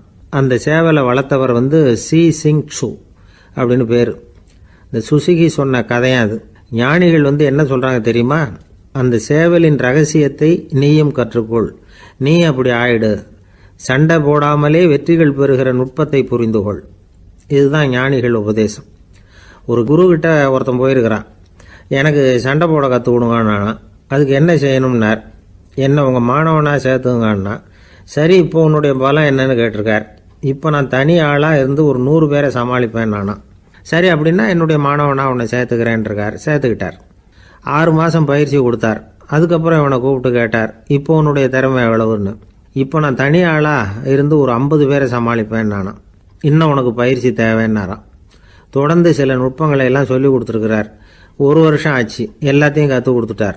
அப்புறம் கூப்பிட்டு கேட்டார், இப்போ உன்னுடைய திறமை எப்படிப்பா, எதிரிகள் எத்தனை பேரை உன்னால் சமாளிக்க முடியும்னாராம். அவன் சொன்னான், ஐயா எதிரிகளின் பலம் என்னங்கிறத புரிஞ்சிக்காம அதை நான் சொல்ல முடியாதுன்னு நானும். இனிமேல் உனக்கு பயிற்சி தேவையில்லை, போயிட்டு வான்னு அனுப்பி வச்சுட்டாரான். ஒரு உண்மையை நாம் புரிஞ்சுக்கணும். அதாவது அடிக்கிறதுக்கு நமக்கு துணிச்சல் தேவையில்லை, அடிக்காமல் இருக்கிறதுக்கு தான் துணிச்சல் தேவை. அடித்தா திருப்பி அடிக்கிறவன் மன உறுதி உள்ளவன் இல்லை, அடித்தா திருப்பி அடிக்காமல் இருக்கிறான் பாருங்க, அவன் தான் மன உறுதி உள்ளவன். ஒருத்தன் தலை திரிக்க வேகமாக ஓடிக்கிட்டு இருந்தான். எங்கடா ஓடுற அப்படின்னா, எதுக்கு வந்தவன், ஒரு சண்டையை நிறுத்தத்தான் இப்படி ஓடுறேன் அப்படின்ட்டுருக்கான். யாருக்கும் சண்டை, எனக்கும் இன்னொரு ஆளுக்கும் சண்டை அப்படின்னு அவன். எது ரொம்பவும் கஷ்டமான காரியம் அப்படின்னு கேட்டார் ஒருத்தர். ஒருத்தருக்கு ஒருத்தர் சண்டை போடாமல் இருக்கிறது தான் ரொம்ப கஷ்டமான காரியம் அப்படின்னு தோணுது. ஒரு நாட்டுக்கும் இன்னொரு நாட்டுக்கும் சண்டை, நாட்டுக்குள்ளேயே ஒரு குரூப்புக்கும் இன்னொரு குரூப்புக்கும் சண்டை. ஏன் சண்டை போட்டுக்கிறீங்கன்னு கேட்டு பாருங்கள். நாங்கள் சமாதானத்துக்காக தான் சண்டை போட்டுக்கிறோம் அப்படிம்பாங்க. வாழறதுக்காக பிறந்த மனுஷன் லட்சியத்துக்காக உயிரை விட தயார் அப்படின்னு சொல்லிகிட்டு இருப்பான். அப்படி உயிரை விடுறவங்கள நாமளும் பாராட்டுவோம். ஆனால் ஒன்றுமில்லாத விஷயங்களுக்கெல்லாம் சண்டை போடுறவங்களெல்லாம், அப்படிப்பட்டவங்களையும் சரி உயிரை விடுறவங்களையும் சரி என்னென்னு சொல்கிறது, யுத்தங்களாலேயும் சண்டைகளாலேயும் நாம் அடையிறது என்னங்கிறது ஒரு பக்கம் இருக்கட்டும், இழக்கிறது என்ன தெரியுமா, ஏராளமான உயிர்கள். ரத்தம் சிந்துறதுக்கு நான் தயார் அப்படின்னு மார்தட்டி சொல்லலாம். ஆனால் ரத்தம் சிந்தினா உயிர் காத்துக்கிட்டு இருக்க தயார் இல்லை. அதாவது உயிர் நமக்காக காத்துக்கிட்டு இருக்க தயார் இல்லை. இழக்கிற ரத்தத்தை ஈடுகட்டினா தான் உயிரை காப்பாற்ற முடியும். அதனால் இது சம்மந்தமாக ஆராய்ச்சி செய்கிற கட்டாயம் ஏற்பட்டு போச்சு. அதோட விளைவாக புதுசாக ஒன்றை கண்டுபிடிச்சிருக்கிறாங்க. அதுதான் செயற்கை ரத்த பொடி. இப்போ இந்த திடீர் சாம்பார் பொடி, திடீர் ரசப்பொடி, திடீர் காப்பி பொடி இப்படிலாம் சொல்கிறோம்ல, அது மாதிரி இது திடீர் ரத்த பொடி. இஸ்ரேல் ஒரு சின்ன நாடு, மக்கள் தொகை குறைச்சல், அதோட போர்கள் வேறு. அதனால் காயம்பட்டவங்களை காப்பாற்றியே தீர வேண்டிய கட்டாயம். காப்பாற்றணும்னா ரத்த இழப்பை தடுக்கணும். அப்படின்னா உடனடியாக புது ரத்தம் செலுத்தி ஆகணும். திடீர்னு ரத்தம் வேணும்னா எங்கே போகிறது? அதுவும் கிடைக்கிற ரத்தம் சேர்கிற குரூப்பாக இருக்கணும். ஒரு வேடிக்கை பார்த்தீங்களா, நான் வேறு குரூப்பு நீ வேறு குரூப்புன்னு இவன் சண்டை போடுறான். இதில் அடிபட்டவனுக்கு ரத்தம் கொடுக்க போனால் அதுலேயும் அது வேறு வேறு குரூப்பாக இருக்குது. அது ரத்தமும் வேறு வேறு குரூப்புன்னு சொல்லிகிட்டு இருக்குது. எந்த குரூப்பு ரத்தம் வேணும்? அது உடனடியாக கிடைக்கலன்னா என்ன பண்ணுறது? இப்படிப்பட்ட கஷ்டம்லாம் நமக்கு வந்துடுது. இதுக்காக தான் விஞ்ஞானிகள் இந்த ரத்த பொடியை கண்டுபிடிச்சிருக்கிறாங்க. அதாவது ஒரு ஆள் அடிபட்டு போட்டான்னு வச்சுங்களேன், அவனுக்கு ரத்தம் கிடைக்கல. உடனே என்ன பண்ணலாம்? இந்த சுத்தப்படுத்தப்பட்ட தண்ணீரை கொஞ்சம் எடுத்துக்க வேண்டியது, அதில் இந்த ரத்த பொடியை கரைக்க வேண்டியது. இப்போ இந்த செயற்கை ரத்தம் தயாராகிட்டுது. இதை அந்த ஆள் உடம்புல ஏற்றி விட்ற வேண்டியது. இயற்கையாக நம்ம உடம்பில் இருக்கிற ரத்தம் என்னென்ன வேலை செய்யுதோ அதே வேலையை இதுவும் செய்யும். அதாவது ஆக்சிஜனை உடம்பில் எல்லா இடத்துக்கும் எடுத்துகிட்டு போகுது. அந்த வேலையை இந்த செயற்கை ரத்தமும் செஞ்சுடுது. ஆனால் ஒரு விஷயம், இந்த செயற்கை ரத்தம் ஒரு அவசரத்துக்கு தான் உபயோகப்படுத்தலாம், ஒரு முதல் உதவி மாதிரி. அதை அப்படியே நிரந்தரமாக விட்டுற முடியாது. பின்னாடி தேவையான குரூப்பு உண்மையான ரத்தம் கிடைச்ச உடனே அதை செலுத்திக்கணும். உண்மையான ரத்தத்தை 20லேருந்து 40 நாள் வரைக்கும் தான் பாதுகாக்க முடியும். அதுவும் குளிர்பதன பெட்டியில். அதுக்குள்ளே உபயோகப்படுத்தலைன்னா அது வீணாக போயிடும். இந்த ரத்த பொடி அப்படி இல்லை, எவ்வளோ நாள் வேணும்னாலும் அப்படியே வச்சுருக்கலாம். குளிர்பதன பெட்டியும் தேவையில்லை. ஆனால் ஒன்று, இது தண்ணியில் கலந்து செயற்கை ரத்தமாக ஆக்கிவிட்டா அதோட வலு 72 மணி நேரம் தான். அதாவது 3 நாள். அதுக்குள்ளே அந்த ஆசாமியை எங்கேயாவது ஆஸ்பத்திரிக்கு தூக்கிட்டு போய் உண்மையான ரத்தத்தை கொடுத்துடணும். சண்டையில் அடிபடுறவங்க, சாலை விபத்தில் அடிபடுறவங்க, இவங்களுக்கெல்லாம் அவசரத்துக்கு கை கொடுத்து உதவுறது இந்த செயற்கை ரத்த பொடி. அதுக்கப்புறம் நாம் கொடுக்குற ரத்தம் தான் அவங்கள காப்பாற்றணும். இன்றைக்கி ரத்தத்தை தானமாக கொடுக்க தயாராக இருக்கிற நல்ல உள்ளங்கள் ஏராளம். எவ்வளவு ஆக்சிடெண்ட்டு, ஆப்ரேஷன், இதில் சம்மந்தப்பட்டவங்களை காப்பாற்றுறது நாம் தானமாக கொடுக்குற ரத்தம் தானே.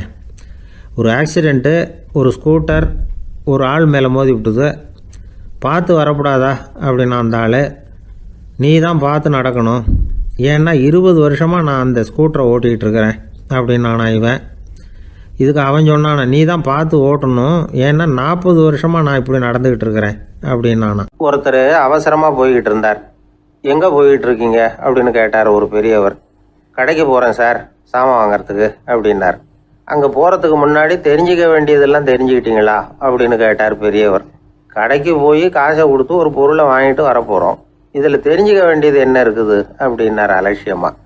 இப்போ அந்த பெரியவர் பேச ஆரம்பித்தார். இந்த உலகத்தில் எந்த ஒரு செயலில் இறங்குறப்பவும் நாம் நல்லா ஆலோசனை பண்ண வேண்டிய விஷயம் 5 அப்படின்னார்.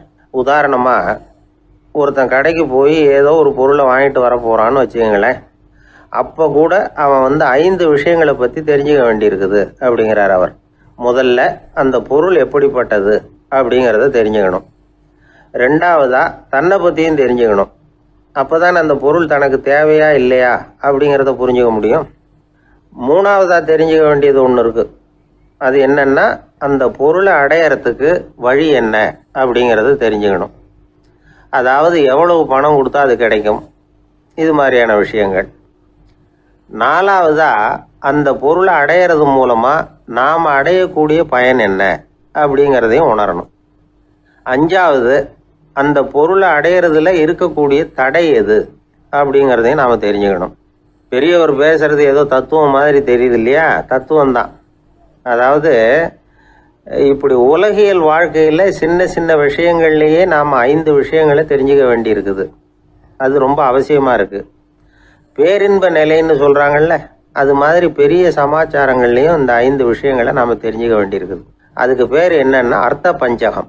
வைணவ சமயத்தில் அர்த்த பஞ்சகம்ங்கிறது ரொம்ப பெரிய விஷயம். கடைக்கு போகிறது மாதிரி கடவுளை பார்க்க போகிறப்போ நாம் 5 விஷயங்களை தெரிஞ்சுக்கணுமா. முதல்ல பரம்பொருள் அப்படிங்கிறது என்ன, அதோட தன்மைகள் என்ன, இதை தெரிஞ்சுக்கணும். இதுக்கு பேர் என்னன்னா பரமாத்ம ஸ்வரூபம் அப்படின்னு பேர்.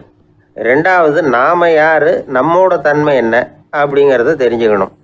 நான் யாருன்னு எனக்கே தெரியலங்கிறப்போ இதை நான் சொல்கிறேன்னு இது என்னுடையதுன்னு சொல்கிறது தப்பு தானே.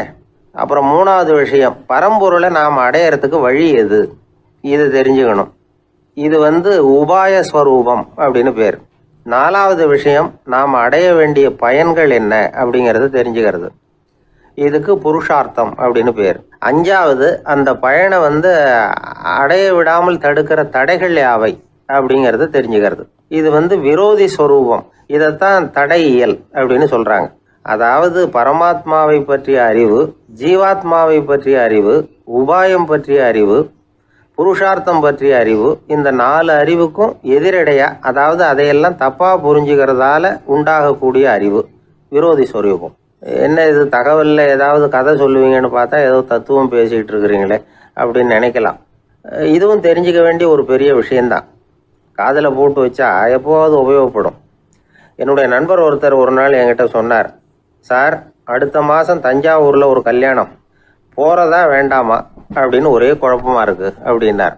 நான் உடனே இந்த அர்த்த பஞ்சக உபதேசம் பண்ண ஆரம்பித்தேன். அவர் எல்லாத்தையும் பொறுமையாக கேட்டுவிட்டு, சரி சார் நான் போகிறதுன்னு முடிவு பண்ணிவிட்டேன்னார். எப்படி இந்த முடிவுக்கு வந்தீங்க அப்படின்னு கேட்டேன். அவர் சொன்னார், சார் அந்த 2வது பாயிண்ட் ஒன்று சொன்னீங்களே, அதை புரிஞ்சுக்கிட்டதுக்கு அப்புறம்தான் இந்த முடிவுக்கு வந்தேன் அப்படின்னார்.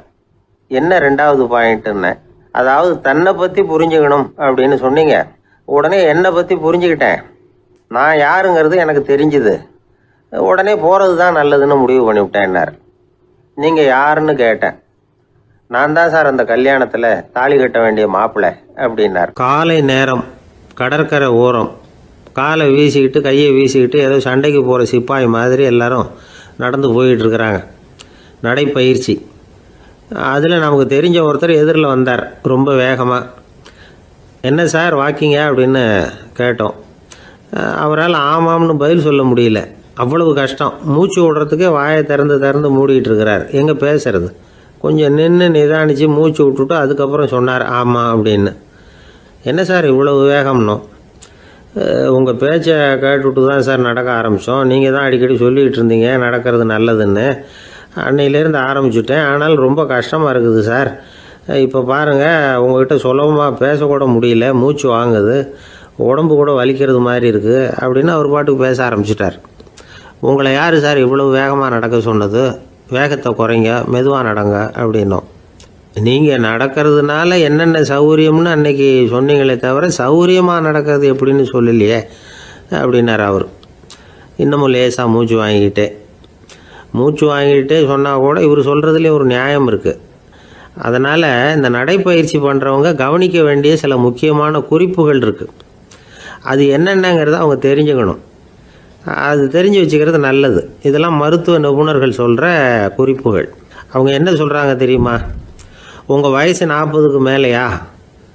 உங்கள் எடை இருக்க வேண்டியதை விட 10 கிலோ அதிகமாக இருக்குதா? நீங்கள் புகை பிடிக்கிறவரா?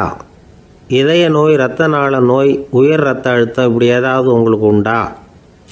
அப்படின்னா நீங்கள் உங்கள் இஷ்டத்துக்கு வரிஞ்சு கட்டிக்கிட்டு நடைப்பயிற்சி பண்ண ஆரம்பிச்சிடாதீங்க.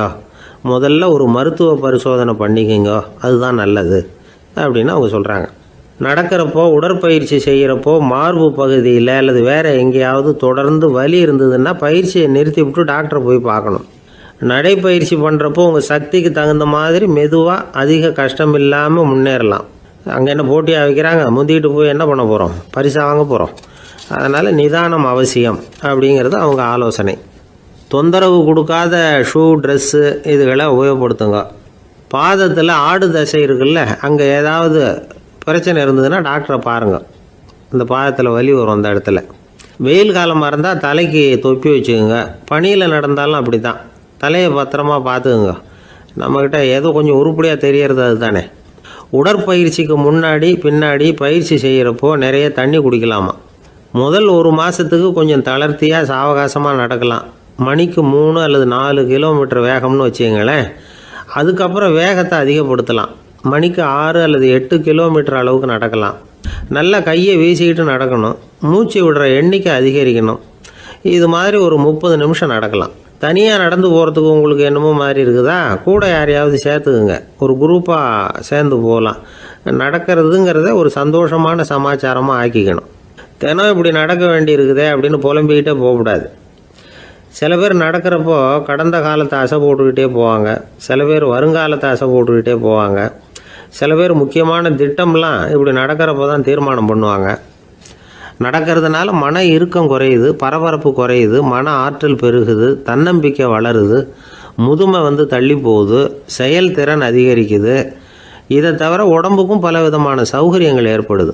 அதனால் இது வரைக்கும் நடக்க ஆரம்பிக்காதவங்க இனிமேல் இந்த குறிப்புகளை கவனத்தில் வச்சுக்கிட்டு நடக்க ஆரம்பிச்சுடலாம். சார்லஸ் லேம்ப் அப்படின்னு ஆங்கில இலக்கிய மேதை ஒருத்தர், அவர் ஒரு தரம் உடம்பு சரியில்லைன்னு டாக்டர்கிட்ட போனாராம். டாக்டர் அவரை பார்த்துட்டு, நீங்கள் தினமும் காலையில் வெறும் வயத்தில் நடக்கணும் அப்படின்னாராம். வெறும் வயத்தில் நடக்கிறதுக்கு நான் தயார், ஆனால் வயிறு கிடைக்கணுமே சார், யார் வயத்து மேலே நடக்கிறது டாக்டர் அப்படின்னு கேட்டாராம் இவர். தானத்தில் சிறந்தது எது அப்படின்னு ஒரு கேள்வியை கேட்டு, தானத்தில் சிறந்தது நிதானம் அப்படின்னு அதுக்கு ஒரு பதிலும் சொல்கிறவங்க உண்டு. நிதானம் ரொம்ப அவசியம். அதுவும் இன்றைய உலகத்துக்கு ரொம்ப அவசியம். இன்றைக்கி உலகம் ரொம்ப பரபரப்பாக போய்கிட்டு இருக்குது. பொறுமையாக இருக்கணும்னு நினைக்கிறவங்களால கூட அப்படி இருக்க முடியறதில்ல. பொறுமையை சோதிக்கிறது மாதிரி பல சம்பவங்கள், அதையெல்லாம் சந்திச்சே தீர வேண்டியிருக்குது. எங்கே போனாலும் க்யூவில் நிற்க வேண்டியிருக்குது. எங்கே போனாலும் காத்துக்கிட்டு இருக்க வேண்டியிருக்கு. ஆஃபீஸ்லேயோ வீட்லேயோ கூட நீங்கள் நிதானமாக பொறுமையாக நடந்துக்க தெரியலன்னா உங்களுக்கு சிடுமூஞ்சி, முசுடு இப்படிலாம் பேர் வச்சுருவாங்க. அது உங்களுக்கு தேவையா? சரி, வாழ்க்கையில் பொறுமைசாலின்னு பேர் வாங்கிறதுக்கு என்ன வழி? முதல் பாயிண்ட், நீங்கள் நினைக்கிறது, எதிர்பார்க்கறது, செய்கிறது எல்லாமே 100% கரெக்டாக நடக்கணும்னு ஆசைப்படக்கூடாது. எதுவாக இருந்தாலும் அதில் ஓரளவுக்கு தவறு நடக்கலாம் அப்படிங்கிறத எதிர்பார்த்தே இருக்கணும். ஓரளவுக்கு அதை அனுமதிக்கணும். ஒரு நண்பரை 6 மணிக்கு ஒரு இடத்துக்கு வர சொல்லியிருக்கிறீங்க. 6 மணிக்கு அவர் வரலை, உடனே பொறுமை இழந்து நடந்துக்கக்கூடாது. ஒரு 10 நிமிஷம் டிலே ஆகலாம். ஒரு வர்ற வழியில் பஸ்ஸு கூட ஏதாவது டிராஃபிக்கில் மாட்டியிருக்கலாம். அதெல்லாம் எதிர்பார்த்தே கொஞ்சம் காத்திருக்கிறதுல ஒன்றும் தப்பு இல்லை. சில சமயம் டிலே ஆகிறது கூட நல்லதாக முடியும். ஒரு பஸ்ஸை தவற விட்டுட்டு, ஐயோ கொஞ்சம் ஒரு 2 நிமிஷம் முன்னாடி வந்திருந்தா பிடிச்சிருக்கலாமே அப்படின்னு தவிச்சிக்கிட்டு இருப்பாங்க சில பேர். அடுத்தபடியாக வர்ற பஸ்ஸு நேரடியாக நீங்கள் போக வேண்டிய இடத்துக்கே கொண்டு போய் விடுற பஸ்ஸாக கூட இருக்கலாம். அது உங்களுக்கு முன்னாடி தெரியாதுல்ல. சில நெருக்கடியான சூழ்நிலைகளை தமாஷா எடுத்துக்கிறதுக்கு பழகிக்கணும். சில இடங்களுக்கு போகிறப்ப காத்திருக்கிறதுக்கு நம்ம மனசை தயார்படுத்திக்கிட்டே போகணும். ஒரு ரயிலுக்கோ பஸ்ஸுக்கோ அல்லது விமானத்துக்கோ கப்பல் பிரயாணத்துக்கோ போகிறப்போ அங்கே போய் நீங்கள் மணிக்கணக்கில் கூட காத்துக்கிட்டு தான் இருக்கணும். புறப்படுற நேரம் கூட மாறலாம். நீங்கள் போய் சேர்ந்ததும் அது உடனே புறப்படணும்னு கட்டாயமாக என்ன? அது மாதிரி சமயத்தில் படிக்கிறதுக்குன்னு சில சுவாரஸ்யமான புத்தகங்களையும் கையில் எடுத்துக்கலாம்.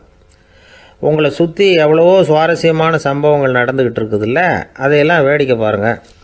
எதுக்காக காத்துக்கிட்டு இருக்கிறோமோ அந்த காரியத்தில் உண்மையாகவே நமக்கு ஒரு அக்கறை இருந்தால் நமக்கு போர் அடிக்காது. சில கோயில்களில் பார்த்துருப்பீங்க, தரிசனத்துக்காக பக்தர்கள் நாள் கணக்கில் காத்துக்கிட்டு இருப்பாங்க. அவங்களெலாம் அழுத்துக்கிறது இல்லை. ஆண்டவனை தரிசிக்கணுங்கிற உண்மையான அக்கறை இருக்கிறதுனால அவங்களுக்கு போர் அடிக்கிறது இல்லை. ஆனால் சில சினிமா தியேட்டரில் கூட பார்க்கலாமே, சினிமா கியூ கூட அப்படி தான். சாயந்தரம் 6 மணி ஆட்டத்துக்கு காலம்பரம் 6 மணிக்கே போய் கூட காத்துக்கிட்டு இருப்பாங்க. அவங்களுக்கெல்லாம் போர் அடிக்காது, படம் பார்க்குற ஆர்வம். இன்னொரு முக்கியமான விஷயத்தை நாம் பழக்கப்படுத்திக்கணும். லிவ் ஃபார் தி மூமெண்ட் அப்படிங்கிறாங்க நிபுணர்கள். ரொம்ப பேர் எப்படின்னா அடுத்தபடியாக நடக்க போகிற விஷயத்திலேயே கவனமாக இருப்பாங்க. அந்த நினைப்புலேயே இந்த நிமிஷத்தை பொறுமை இல்லாமல் கழிப்பாங்க.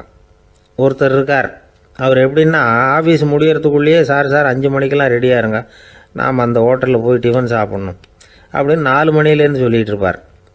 4:55 பரபரப்பாக ஓடி வருவார். 2 பேரும் புறப்படுவோம், ஹோட்டலுக்கு போவோம், சாப்பிட்டுக்கிட்டு இருப்போம்.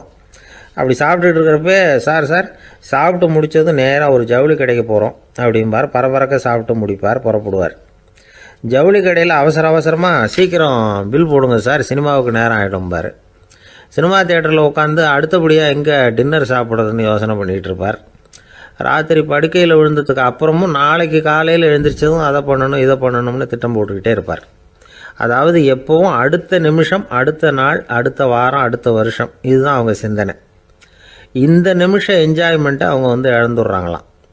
அதனால தான் வாழ்நாள் பூரா பொறுமையின்மை, அவஸ்தை, அல்லல். அதனால் நாம் எல்லோரும் வாழ்க்கையில் நிதானமாக இருக்கிறதுக்கு கற்றுக்கணுமா.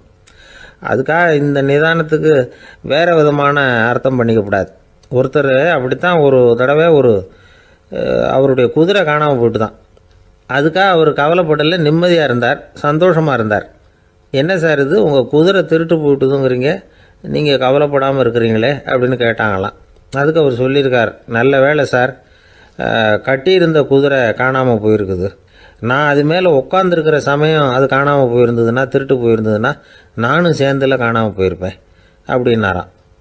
எவ்வளவு நிதானமான ஆள் பாருங்கள். ஒரு ஊரில் ஒரு மன்னர் இருந்தார். ஒரு நாள் அவருடைய அரசவைக்கு ஒரு ஓவியன் வந்தான். அவன் சீனா தேசத்திலிருந்து வந்தவன், தாவோ சிந்தனையாளன். அவன் அங்கே வந்து மன்னர் முன்னாடி நிற்கிறான். யாரும் செய்ய முடியாத ஒரு காரியத்தை என்னால் செய்ய முடியும்னா. இவன் இப்படி சொன்னதை கேட்டதும் ஏற்கனவே அங்கே இருந்த அரசவை ஓவியன் ஒருத்தனுக்கு கோபம் வந்துட்டுது. இதோ பாரு, இப்படிலாம் பேசக்கூடாது, நான் வேணும்னா உன்னுடைய சவாலை ஏற்றுக்கிறேன் அப்படின்னா. நாம் 2 பேரும் ஓவியம் தீட்டுவோம், அதை பார்த்துட்டு நம்ம 2 பேரில் யார் சிறந்த ஓவியன் அப்படிங்கிறத மன்னரே தீர்மானம் செய்யட்டும், என்ன சொல்கிற அப்படின்னு கேட்டான் அவன். அவனும் சரின்னு ஒத்துக்கிட்டான். போட்டி ஆரம்பமாச்சு. அரசர் அவங்களுக்கு 2 சுவர்களை ஒதுக்கி கொடுத்தார். 6 மாத காலம் அவகாசம் கொடுத்தார். 2 ஓவியர்களும் அவங்கவுங்க வேலையை ஆரம்பித்தாங்க. இரவு பகலாக வேலை செய்ய ஆரம்பிச்சுட்டாங்க. 6 மாதம் முடிஞ்சது. அரசர் வந்து பார்த்தார். முதல்ல தன்னுடைய அரசவை ஓவியர் தீட்டி இருந்த ஓவியத்தை பார்த்தார். ரொம்ப பிரமாதமாக இருந்தது, பாராட்டினார். இதோ பாரு, உன்னுடைய ஓவியம் அற்புதமாக இருக்குது, உயிரோட்டம் உள்ளதாக இருக்குது, கலையின் உச்சமே இதுதான், இதை விட சிறந்த ஒரு ஓவியத்தை வேற யாராலையும் படைக்க முடியாது அப்படின்னார். அதுக்கப்புறம் அந்த சீன ஓவியன்கிட்ட போனார். எங்கே உன்னுடைய ஓவியம்னு கேட்டார். திரைச்சீலையை விலக்கி விட்டு பாருங்கன்னா. மன்னர் வந்து அந்த திரைச்சீலையை விளக்குனார். உள்ளே வந்து ஓவியம் இருக்க வேண்டிய இடம் கண்ணாடி மாதிரி தெரிஞ்சுது. அவன் அந்த 6 மாத காலமாக அந்த சுவரை வந்து தேய்ச்சி தேய்ச்சி கண்ணாடி மாதிரி ஆக்கி வச்சிருக்கிறான். அதுக்கு நேராக எதிர் சுவரில் அரசவை ஓவியம் தீட்டின ஓவியம் இருக்குது.